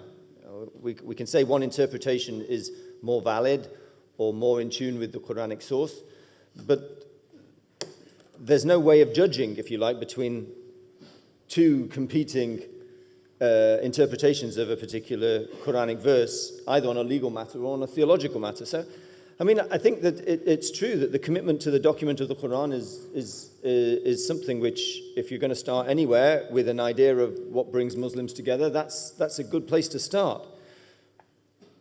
That might not actually bring quite the outbreak of unity that you might hope for, because I think that the commitment to the document is constant, but the understanding of it is extremely variable. So in terms of reformation, I wouldn't necessarily recommend going back to some sort of Quranic law which everyone can agree on, because I think you won't find that as easily as it will be as difficult to find that as it will be to find a body of hadith which everyone can agree should be the source of legal regulations. What I'll do is take a group of questions, comments, and I'll ask the panelists if it's explicitly directed at yourself. Please do make a note of the question so you can comment on it. And I'll read out a group of these questions as well. So if I could just, gentlemen here at the front, and then the sister over there at the front. And then we have the gentleman with the black jumper, shirt, tie. Yeah, yourself. So if I could take these three, please. My first point is that I've gotten the impression from some of the panelists that there aren't any fundamentals and constants in Islam. I would argue that there are, because even if you look at the different legal schools of thought, Shafi'i, Maliki, Hanafi, Hanbali, and others, there are some fundamentals in the religion they agreed on. For example, the supremacy of Sharia in public life. There is no disagreement amongst these scholars to say whether Sharia should be implemented in public life. The hudud system, the penal code, they agreed on that. Although they might have some differences in terms of some of the details, but as fundamentals of Islam, there was consensus and unanimity amongst them, although there might be some disagreement on the details. Today, when we're talking about reform, we're not talking about reform in the sense of the details. There's a wholesale agenda that's been pushed in the Muslim world and world at large. And I think Wolfowitz, during the Iraq War in 2003, he made the point that with the advent of the Iraq War, this is the time to bring about a wholesale reformation of Islam. And what he was talking about, that fundamentals of Islam, the supremacy of Sharia, caliphate, jihad, hudud, these laws and these fundamentals, they need to be reformed in line with the image of the West in terms of secular liberal values. This is where the real debate is really today, is a politically motivated debate in order to maintain control, a hegemony in the Muslim world, so that Muslims do not really seek proper independence in line of their own text and their own tradition. And in the West, to assimilate Muslims to adopt the Western values. That's where the crux of the debate is, not in the minutiae of some of the details that we've been discussing today. Okay, thank you. Sister at the front. Thank you. I'd like to thank the panelists first for a very interesting discussion. The point that I want to take up is something that Professor Glees was mentioning about this issue of fixed issues and variable issues within Islam. I think within the issue of variables, there's this confusion between responding to issues and scholars responding to issues based upon Islam and the Islamic texts and adapting to issues, something that the professor also mentioned. In the past, the classical scholars responded to new issues based upon Islamic principles, but they didn't adapt Islam based upon the prevalent values of the society in which they lived in. Whereas today what's happening is that Reformation is based upon adapting to the dominant secular liberal values which surround us. So the question to the panelists from me is that if you want to adapt to a culture, you have to first validate that culture as being the best way to look after the needs of the people. So if you're asking Islam to adapt and reform to the dominant culture around you, then this is the question I think we need to answer. And also, on the contrast, the issue of whether Islam is able to deal with the modern day problems of today. There's the gentleman with the glasses there, yeah.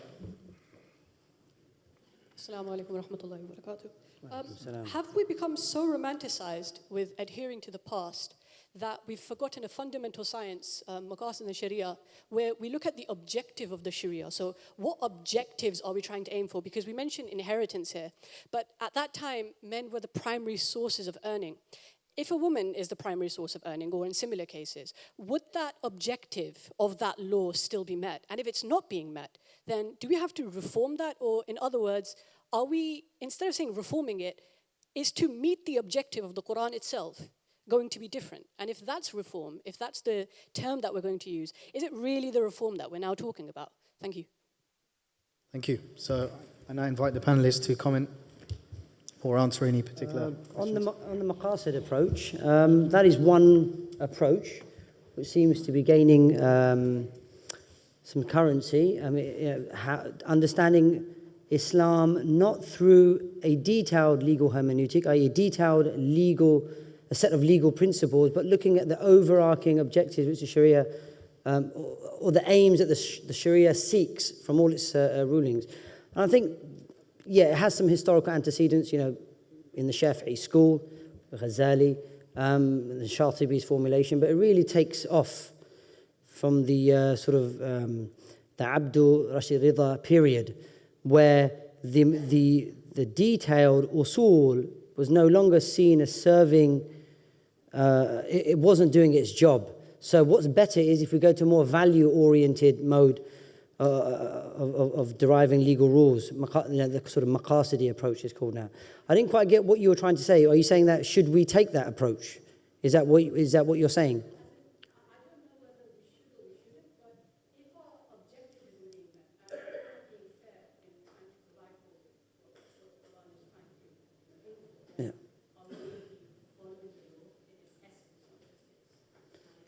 Right, I mean, my understanding of what the Maqasid al-Sharia are the results of the rulings of the Sharia, i.e. the aims that the Sharia seeks to attain or obtain, but they may not.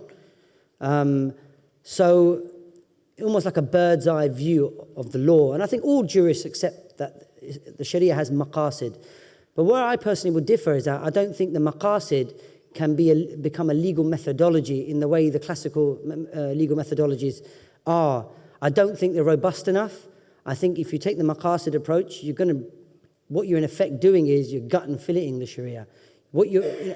I understand why the Maqasid approach is being taken. It's easier, it's less cluttered, especially if you have the view that, as modernist scholars did, that a lot of the problems that Muslims faced when they confronted modernity, whether that's India, Egypt, and Syria, is that a lot of the problems was this fiqh hegemony.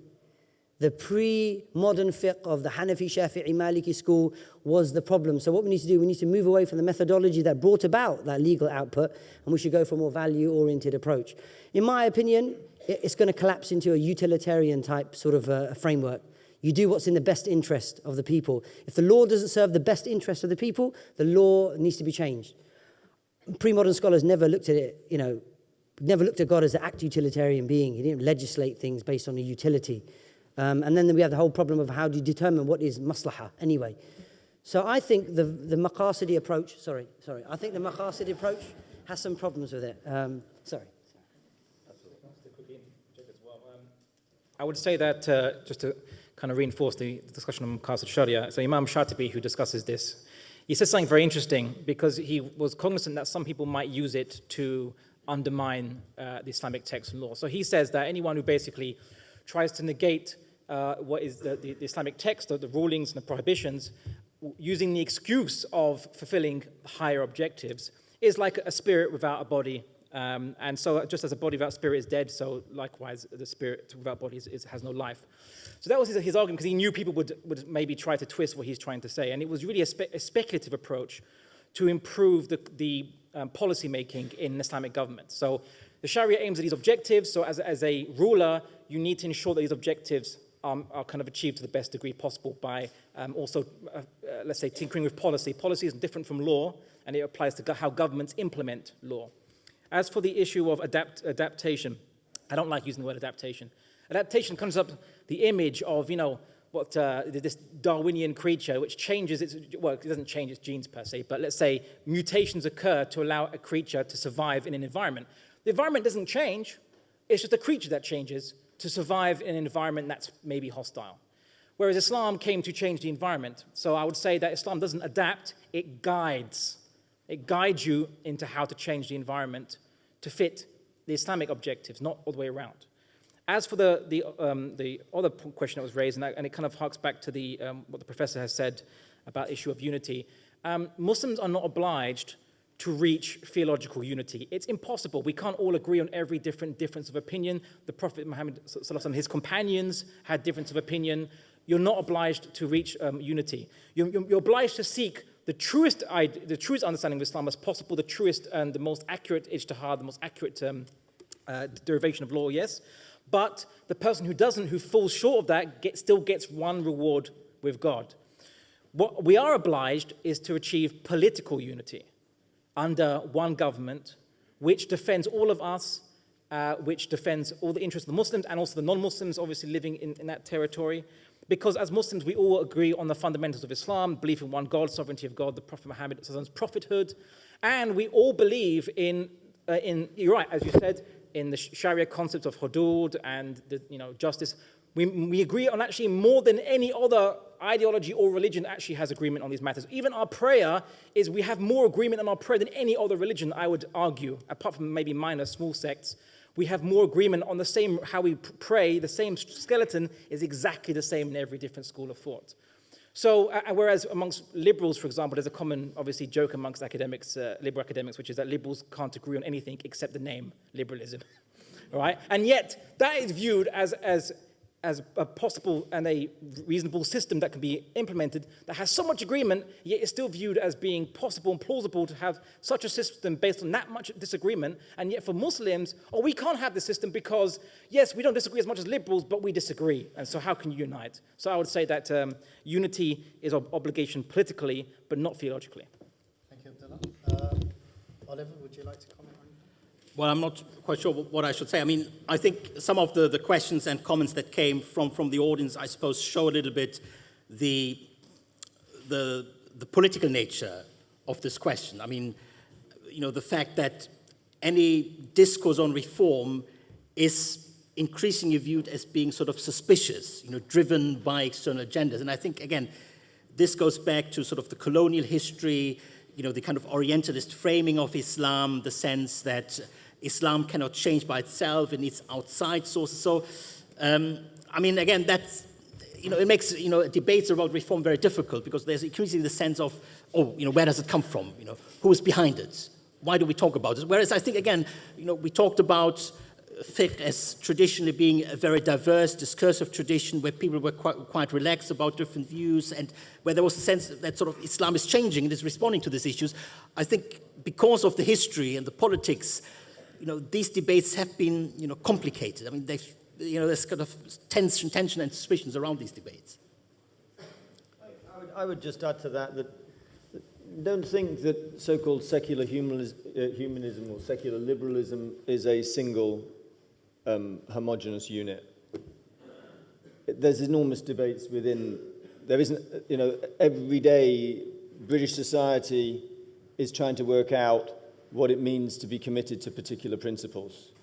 It's trying to work out what it means to be committed to gender equality, and in what instances is that required to be enforced, and in what instances can be the derogation from it. It's not a simple thing which secular society believes, that so-called secular liberalism has believed it's come up with all the answers. It's still working things through. So I wouldn't want anyone to think that you're talking here about two distinct and separable camps, Islam on one side and secularism on the other, because I think the possibilities are much greater than that in terms of the diversity and breadth of opinion and debate which can go on. All right, thank you. Just before I go to the floor, keep your hands up, please. I will come to you. I'm just going to read out some of the written questions just for our panelists to think about and comment on which of these they like. So, Islam was reformed in the past and it led to its destruction. Don't we need to implement Islam and then tweak it? Not pointed to anyone particular, but that's one. Professor Oliver, is it useful to frame Islamic questions with concepts such as the struggle of women against patriarchy? Dr. Safarok, you mentioned valid methodologies for interpretation. How is that defined? Are there limits? Quran talks about islah or reformation. How is this islah how can this islah be reconciled in the context of today's debate? When will we have the debate about does secular liberalism need reform?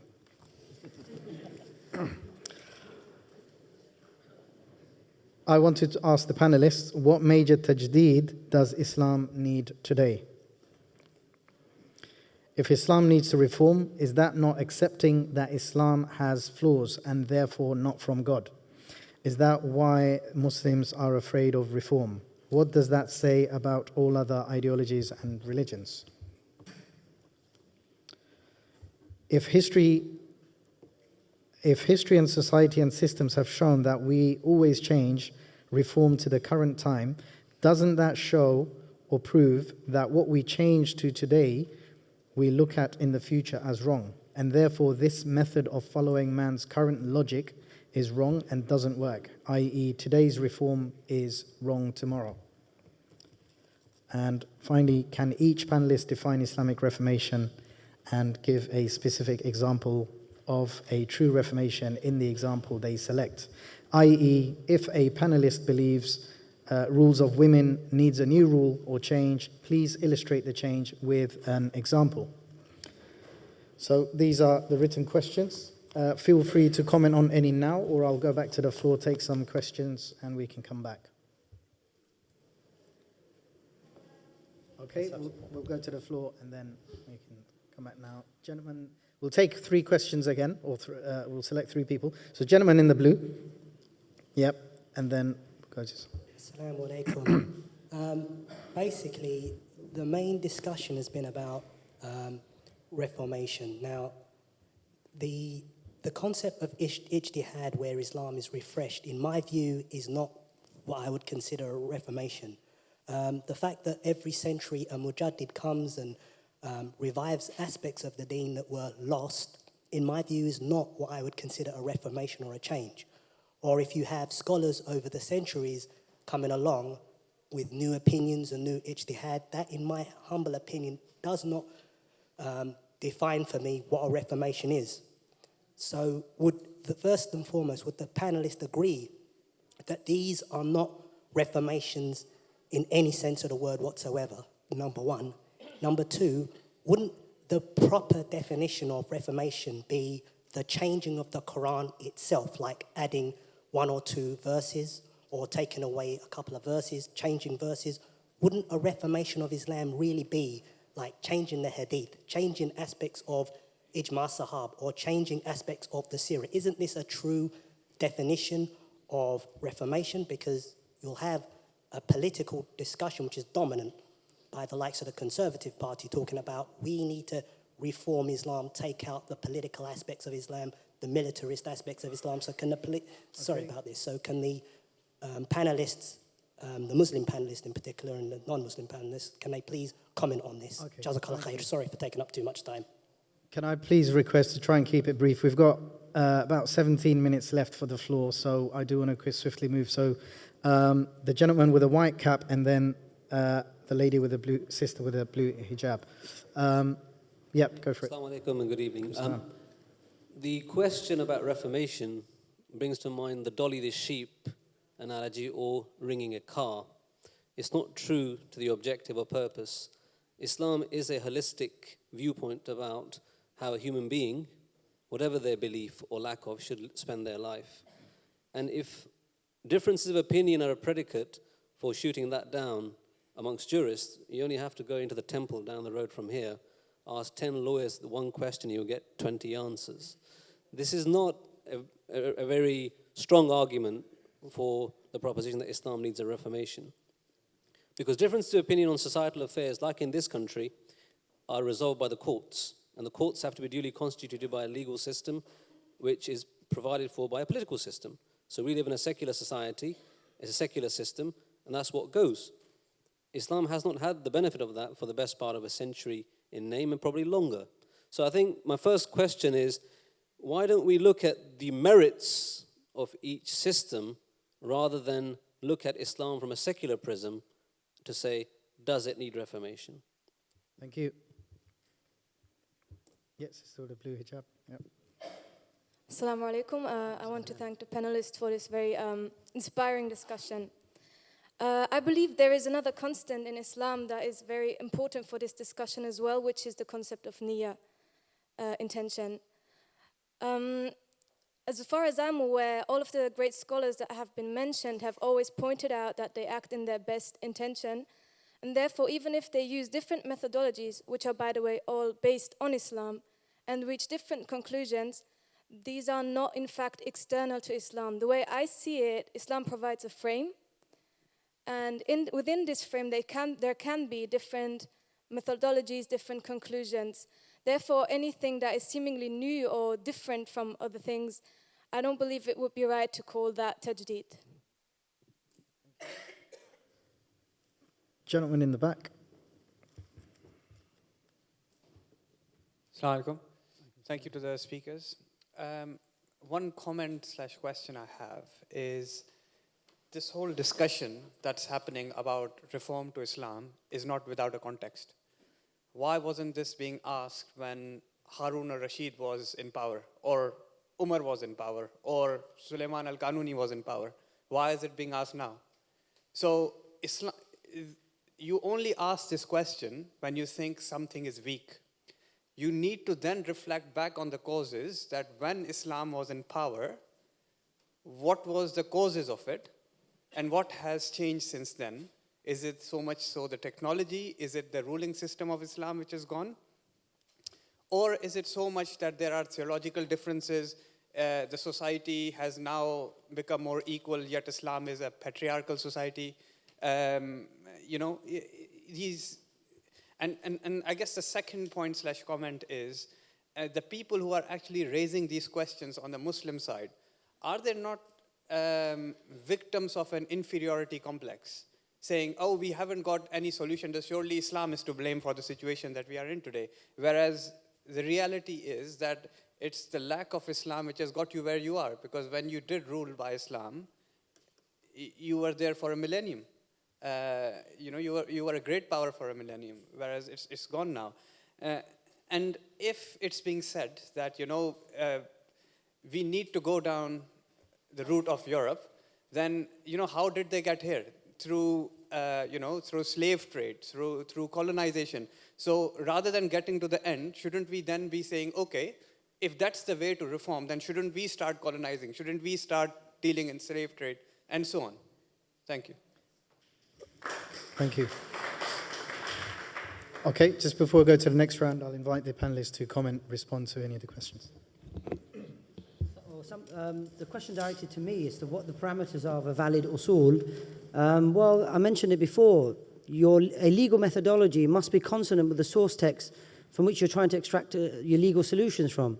So your principles have to be consonant with the Arabic language, and you must have a set of inference principles. If you look at the classical legal methodologies, they have an understanding of the Arabic language, i.e. linguistics, and they have inference principles. Some of these inference principles may be directly logical principles, but a lot of them are inference patterns. So you must at least have that. So you can't have I think you cannot have any old methodology to approach a source text, such as the Quran or the Hadith. If you bring in methodologies that are, far removed from these source texts, you're going to get different conclusions. So I think you've got to look at the language, you've got to look at inference patterns. Somebody here mentioned a question about, how the Muslims are going to be affected. What is it that's going to be changed about Islam? As I mentioned in my opening speech, the implications for me, and I think Professor Gleave also just mentioned that as well as a remark, it's theological.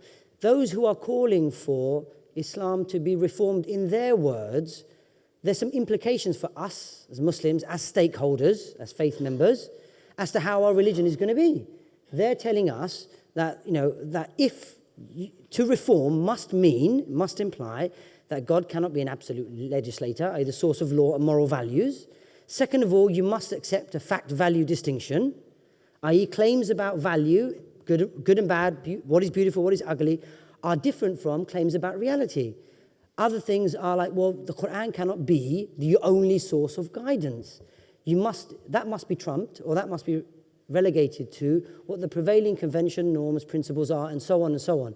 So the implications are theological. So what we have then, if we are going to accept a reformation along the lines of a secular, liberal, humanist reformulation, we're going to have a truncated theology. A theology that, is pretty much shaved off. And that doesn't leave much room. In fact, that's not an Islam that really can be accepted. This is what I was trying to say. Because they cut at core issues.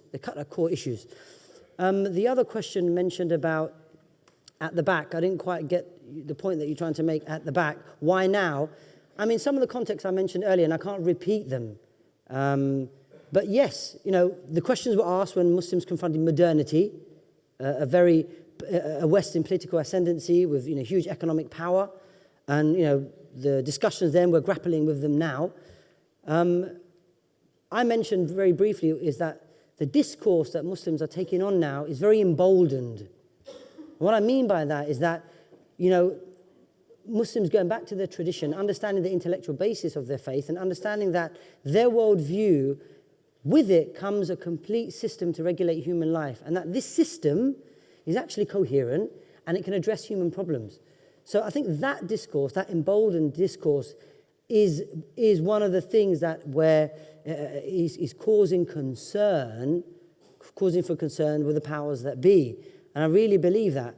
And so there must be a form of Islam, in my opinion, that must be docile, placated, politically impotent. And I think the reformulation program or agenda is an attempt to do that.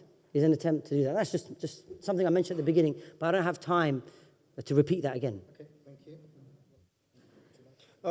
I'll just say that someone mentioned, why are we discussing these issues now? If you think this is the first time that reformation has been discussed in Islamic history, then you're missing a really important part of your own tradition, which is a history of reformation. It is continually changing and developing. These are not, in a sense, there is in some ways not anything which is unprecedented in the sort of intellectual challenge that is perceived sometimes by modernity. This is intellectual challenges of equal weight and power have been there in Islamic history right from the very inception.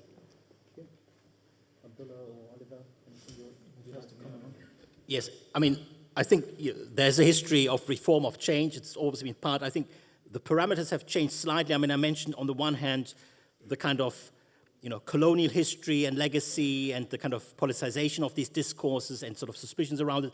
I think another factor that has changed the parameters is, the agents of reform. I mean, we talked a lot about fiqh and the fuqaha engaging in ijtihad and usul al-fiqh and all these sort of things. But obviously what we have in the modern period, in the last 200 years, we have people outside of traditional scholarship, academics, intellectuals, political activists that don't have a traditional training, making contributions to Islamic reform. I mean, again, we talked about the Muslim feminist movement, again, very often, non-scholarly, scholarly figures, academics who are engaged in this kind of debate. So I think, current debates around reform have become more complex also because the scope of people that are involved in these debates is much wider than it is sort of within traditional pre-modern Islam, which again makes it more interesting to look at, but obviously makes it more contested at the same time. I'd have to kind of respectfully disagree with regards to using the word reformation with regards to Muslim history, as I've previously stated. I don't think Muslims or even the prophetic narrations have ever used the word Islah in the concept of changing Islam or even referring to Islam of Islam. What you've always had, always connected, the word is tajdeed with Islam, so reviving Islam back into a society where it has been neglected. Whereas what you do find the word Islah is always always referring to the individual Muslim. The action of Islam upon the Muslim is Islah. And the action of a Muslim who takes Islam to other individuals is tajdeed. But it's never the action of a Muslim on Islam itself. We must change that Islam, reformation. It's never used. As for the issue of objective morality has been brought up quite a lot, and many people made some very good points. I'll make just two. In Viking culture, or rather if we say the Nordic cultures, when they would go Viking, which means raiding, they would rape captives, or they would rape, not captives, they would just rape and kill. And not every time, but they do that, and it's considered to be normal for Vikings to do so, expected for Vikings to do so. Does it make it good? No. Using utilitarian arguments, the supposedly Britain's greatest Brit, Winston Churchill, said that people who are imbeciles or possibly disabled should be castrated and stopped from reproducing because it weakens the gene pool of the British people. And of course, it means that you will have more and more, you have less and less disabled individuals and quote-unquote imbeciles in future generations, which he argues is a good thing. It's for the public interest. It's his ni'ah, it's his intention. The problem is, and I think it's a Christian saying, was that the path to hell is paved with good intentions. Why? It's because you have a good intention, but you have a bad method and you know it's bad. You say, no, but I'm doing it for a good reason. Well, that's everyone's intention. Even the most mafia gangster dons believe they're having a good intention. Well, if it's not me, it'll be someone else. So at least I'm not as bad as other people, so I have a good intention.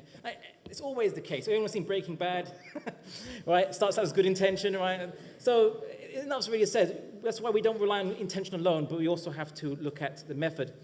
And I think lastly, the issue of bringing in these foreign lenses to look at, read Islam or interpret Islam into Muslim discourse, the idea of patriarchy, the domination of, it's a view of society whereby social relations are expressed with a domination of one gender to another.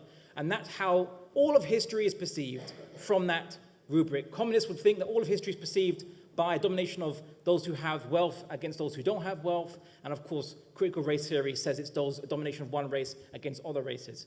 The problem is that this doesn't really encapsulate human beings, humanity. In Islam, we don't view it as domination of one race or one gender or one group of people who have wealth. Rather, it's the dominion of God over all mankind and all of us having a role within that. We don't even look at the world through that rubric. But when you introduce that rubric into Islamic thinking, it ceases to become Islamic, and it causes the same kind of sectarianism that we see that happen around the world, where people divide themselves based on categorizations of group, race, gender, nationalism. I think that Islam can do without that because Islam doesn't need it. Islam transcends that. Thank you. Okay, we've got just about 2 to 3 minutes left before we go to the final concluding remarks, 2 minutes each panelist. So I'm going to do a quick sweep. 30 seconds, try your best with your question or comment, and we'll try and cater for everyone. Okay? Gentleman there with the red. Hi, everyone. I have 2 questions. Firstly, for Abdullah. 30 seconds. You mentioned exegesis and you mentioned that feminists don't do that. And I personally agree with your, personally that's my stance as well. But can't the same accusation be made of the ulama of the past, because they are products of their social environment, right? Can't feminists make the same accusation with regards to the male commentators of the Quran or of the Hadith, the ulama of the past? The second one is for Professor Gleave. You sort of mentioned there are different interpretations, and we all agree, but wouldn't you accept that there are some interpretations or some opinions that are more valid than others? I mean, you surely wouldn't equate Irshad Manji and Tariq Ramadan on the same level. So therefore, the larger question is, what becomes the arbiter? Do you accept Jumhur or Ijma as valid tools? Thank you.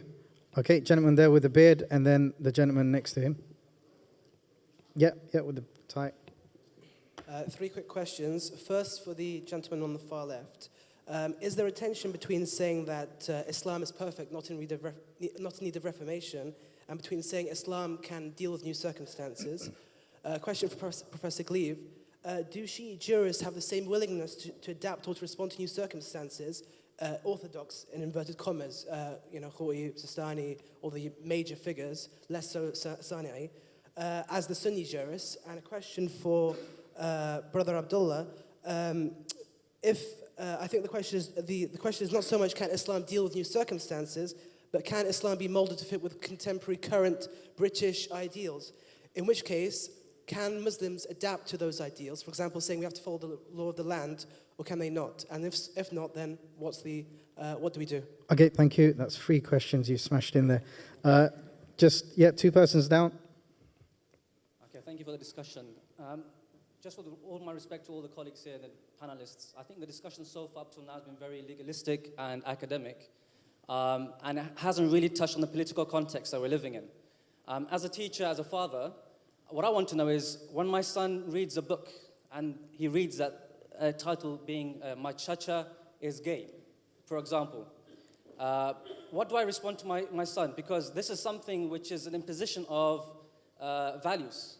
And it's an attempt to change fundamental values in Islam. So what would I say to my son when he reads that? What do I say to my daughter who I'm trying to encourage to dress modestly, and she sees that, look, hijab is being banned here and there? So this is the discussion that we need to really address. Okay, thank you. The young man over there.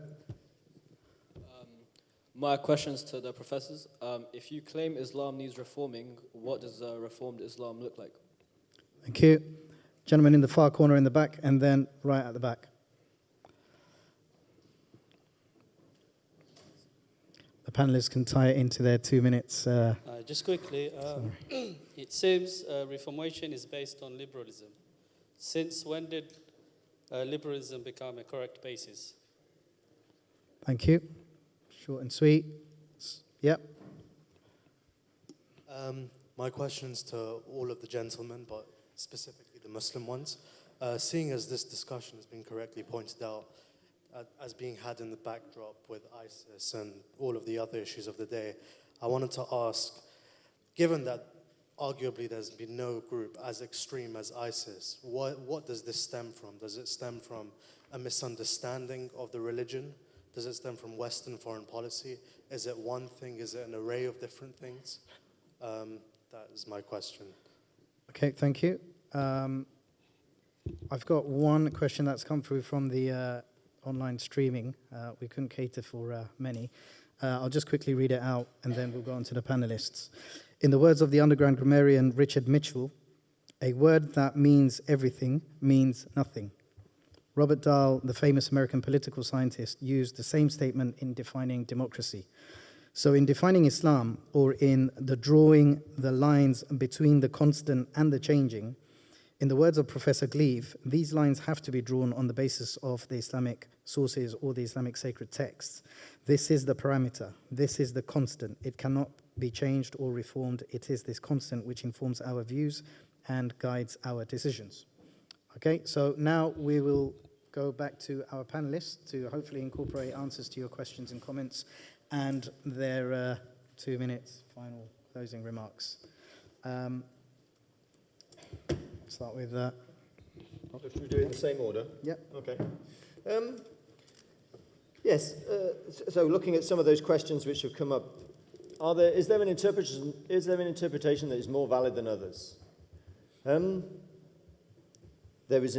are interpretations which have been accepted by more people than others, but that doesn't necessarily mean that they are the only ones that deserve to be heard or the only ones that deserve to be considered part of the Islamic tradition. So I'm not sure I can stand in judgment and say that one interpretation is more valid than another. All I can say is have some traditions emerged and become the mainstream. And even that is a controversial and problematic procedure as a historian. But one thing you do notice, coming on to the question of Shi'i jurists, is that in some ways the tradition of ijtihad within Shi'i tradition has been more broadly understood than it has within Sunni tradition. And therefore, the ability to, theoretically, the ability to develop renewed examination of the sources has a longer continuous history within the Shi'i thinking than it does within Sunni thinking. And consequently, you have a very vibrant debate within Shi'ism about some of the issues that we've been looking at today and about the need for whether reform is required or reformation is required. That may be two separate questions. And then finally, on the simple question of the really easy question to answer about whether Islamic State is a misinterpretation of Islam or not. That was a sarcastic comment by me, by the way. I think that the media attention does present a challenge, I think, for the way in which Muslim discourse goes on within the public arena. And I think anyone that tries to ignore it will not necessarily be promoting an atmosphere in which we can have a proper debate around it. I think that being able to understand what this phenomenon is and understanding how Western governments are reacting to it will have an effect, not necessarily a good effect, but it will have an effect for years to come on how Muslims are part of British society. And I think that for that reason, I think that it's something which, if we don't tackle it head on in the whole of British society in terms of the way in which Muslims are portrayed within the media and see and understand that as a part of what it means to be members of the same society, then I think that we are heading down a dangerous road. So we do need to talk about these things, and I'm glad that we've had the opportunity this evening. Great. There's so many questions, but just on what the brother mentioned about impacting on the ground, being a teacher, and this is the issue really, that Muslims, it's going to, the way this reformulation program engendered from outside, shaping the form and matter of Islam, to use Professor Gleaves' Aristotelian sort of framework at the beginning, the form and matter of Islam, that impacts us on the ground with issues like that, because it then has implications on our theology. And that's something, that, again, we need to draw out this discussion and to highlight the serious implications, practically for us as a community on the ground.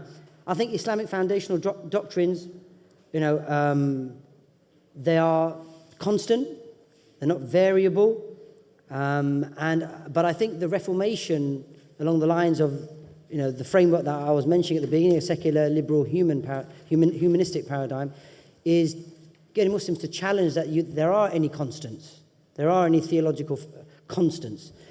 So we need to, I think, have that discussion, and there was a context to that I mentioned. I also mentioned Islam has all the internal dynamism required for its legislation to be fresh and new and modern, i.e. for all times and all places, and therefore that makes Islamic law relevant to be applied in all times and all places. So I think, I really thank the panelists. It's been, maybe at times sort of an academic jousting a bit, but I hope, I've certainly learned a lot, and I hope, you've benefited from it, and I hope, it's something that we can take forward in further discussions. Thank you, Severin.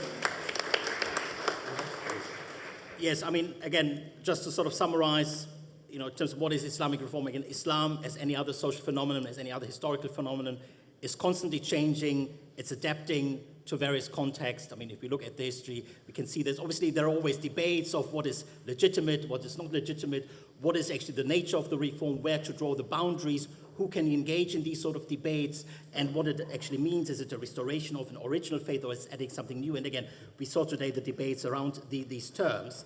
Obviously, what we see, particularly in the modern context in the last 150 years, is that the actors who are involved in debates on Islamic reform have grown. People outside of the realm of traditional scholarship engage in these debates, which obviously adds to the complexity around these debates. I just want to sort of mention two things here, sort of how we maybe approach these issues in the future. Again, something that that became visible in debates is the kind of dichotomies that we use: Islam and the West. Islam is this system, the West is this system, which appears to be like a reversed Orientalism. So, Orientalism essentializing Islam. We have, Occidentalism, where, we essentialize the West and say this is the West and it's liberal, ignoring that, many issues in Western societies are contested, are debated, how we deal with diversity, what is the place of religion in the public sphere. And again, I think it's very important that Muslims and other actors get involved in these debates to counter trends that put forward sort of xenophobic, exclusionary ideologies and viewpoints. I think for future discussions, as an academic, as a researcher, we need to expand the debate from the legal, intellectual side. I think what we need, as well as what we might call ethnographic research, going into the field and looking how Muslims in their daily lives make mini reforms, pragmatic adjustments to maintain their Islamic identity while taking part in life, in a Western society. Thanks. Last but not least, Abdullah. Okay. Well, firstly, I'd like to thank everyone for coming and also thank my fellow colleagues. I think that fundamentally the difference of opinion here is between, in Western academia, they don't believe, you're not told to believe, and you shouldn't believe, according to Western academia's rubrics, that something miraculous can exist. So Islam cannot have a miraculous origin in academia. It must be a historical phenomena, purely historical phenomena that can change as history changes. Whereas if you are an adherent of Islam, obviously you believe that Islam isn't a historical phenomena, it's a theological and a miraculous phenomena and has some timeless characteristics to it because of what we believe it to be. And that's fundamentally the difference of opinion that in my opinion anyway, I see on this panel. Just to kind of answer maybe a few interesting questions, how do we explain the phenomenon of ISIS? Well, we explain it very well considering that ISIS are formed by Iraqi Baathists who are doing the same thing that their father, Saddam Hussein, did: put Allah on the flag, say you're a Sayyid, and launch your murderous campaigns named after sources of the Quran. So what ISIS did, what Saddam did before, no different. President Sisi gets a fatwa to murder his political opponents, as in those mostly who are protesters. How is that any different to ISIS, Bashar al-Assad, Saddam Hussein? They're all pretty much the same. It's this very secular, cynical use of religion to further their own objectives. So this isn't really no issue. I mean, ISIS don't advance any school of thought anyway. Now, as for how Muslims should cope in a land not ruled by Islam, or let's say UK specifically, well, as long as the laws of the land do not impose upon Muslims to eat pork or drink alcohol or to change our beliefs, then there is no problem. There is no clash. As long as you're not forced to go to the bank and get interest banking loan, or you're not forced to put a cap on which is with the colours of the British flag or England or what have you on it. As long as no one forces you to do any of these things, then there should be no problem. The problem occurs when you are forced, when you're told that your beliefs are extremist, quote unquote, and that you have to change to fit into this country, otherwise you will not be tolerated. Then there's a problem. But it's not a problem coming from Muslims. I don't see Muslims going and burning down pubs in the UK and destroying packets of pork scratchings. Don't see that, right? What I do see is I see Tory government trying to implement extremism laws, funding interpretations of quote-unquote Islam that they want Muslims to hold, using your money, taxpayers' money. So government no longer being neutral when it comes to theology, but advancing a particular concept of theology in order to reform Islam. That is where the problem arises. And I think, lastly, lastly, to kind of answer a question that was from the audience, couldn't people say that there's a preponderance of male commentators on the Quran, so that Islamic law has been derived from a male framework, should we say, or male bias? Well, firstly, I'd say if you look at the gender of the person who's a commentator or is a jurisprudent, you say that influences what they do, then that's sexist. Could we say that, oh, that woman, that jurisprudent is a woman, we shouldn't listen to her because she has a female bias to her jurisprudence? Would anyone accept that? No. So that's sexism, which creeps into our discourse because we allow these foreign ideologies to corrupt how we view Islam. And it's not even historically accurate. Obviously, there were thousands, literally thousands of muhaddithat, female scholars of hadith, female jurisprudence. In fact, there are many cases where female jurisprudence would derive an opinion on family law that was, let's say, harsher to the woman than a male jurisprudent. So you shouldn't have this this idea, which again from the West, that gender actually is somehow an issue here. We should transcend that, ignore it, and look at the merit of the person who is producing the jurisprudential hukum or what have you. And finally, I want to illustrate interpretation versus interpolation. Interpretation is you let the text speak for itself. Interpolation is you have a preconceived idea and you put it into the text and you call it an interpretation. So you have a secular liberal interpretation of Islam, a secular liberal, a communist interpretation of Islam. No, these interpretations don't exist. These are interpolations, and they are foreign ideologies to the Islamic cause. So all I'll end is that Islah is very much part of Islam. Islah is the interaction of Islam upon the individual Muslim, reforming their heart, reforming their mind, changing themselves. And tajdeed is the Muslim championing Islam to bring it back into a society that has neglected it. And this is reviving Islam, renewing it. So if you want the problems in the Muslim world to be dealt with, and in fact the problems in the world globally, then the issue is we should cease having debates and discussions which overly focus on just, obviously, legalistic theory, I do agree, and we should focus on how do we implement these rules and laws and show to the world how these are practical laws that can work in the world today. Thank you. Thank you, Abdullah. I hope you all found this evening fruitful and thought-provoking. My message to everyone here is to not let this discussion remain behind in this room, but to further research and develop your understanding in this area. Seek to contribute to an accurate representation of Islam, no matter what the question or challenge to Islam the time may bring. There is much need for an open and honest discussion from all sides. Silence and shyness does no one a favor, and the victim in the end is the truth, and in this case, the true nature of Islam. I thank you all for your attendance and participation. We are grateful to our panelists for taking the time out this evening to enrich the discussion.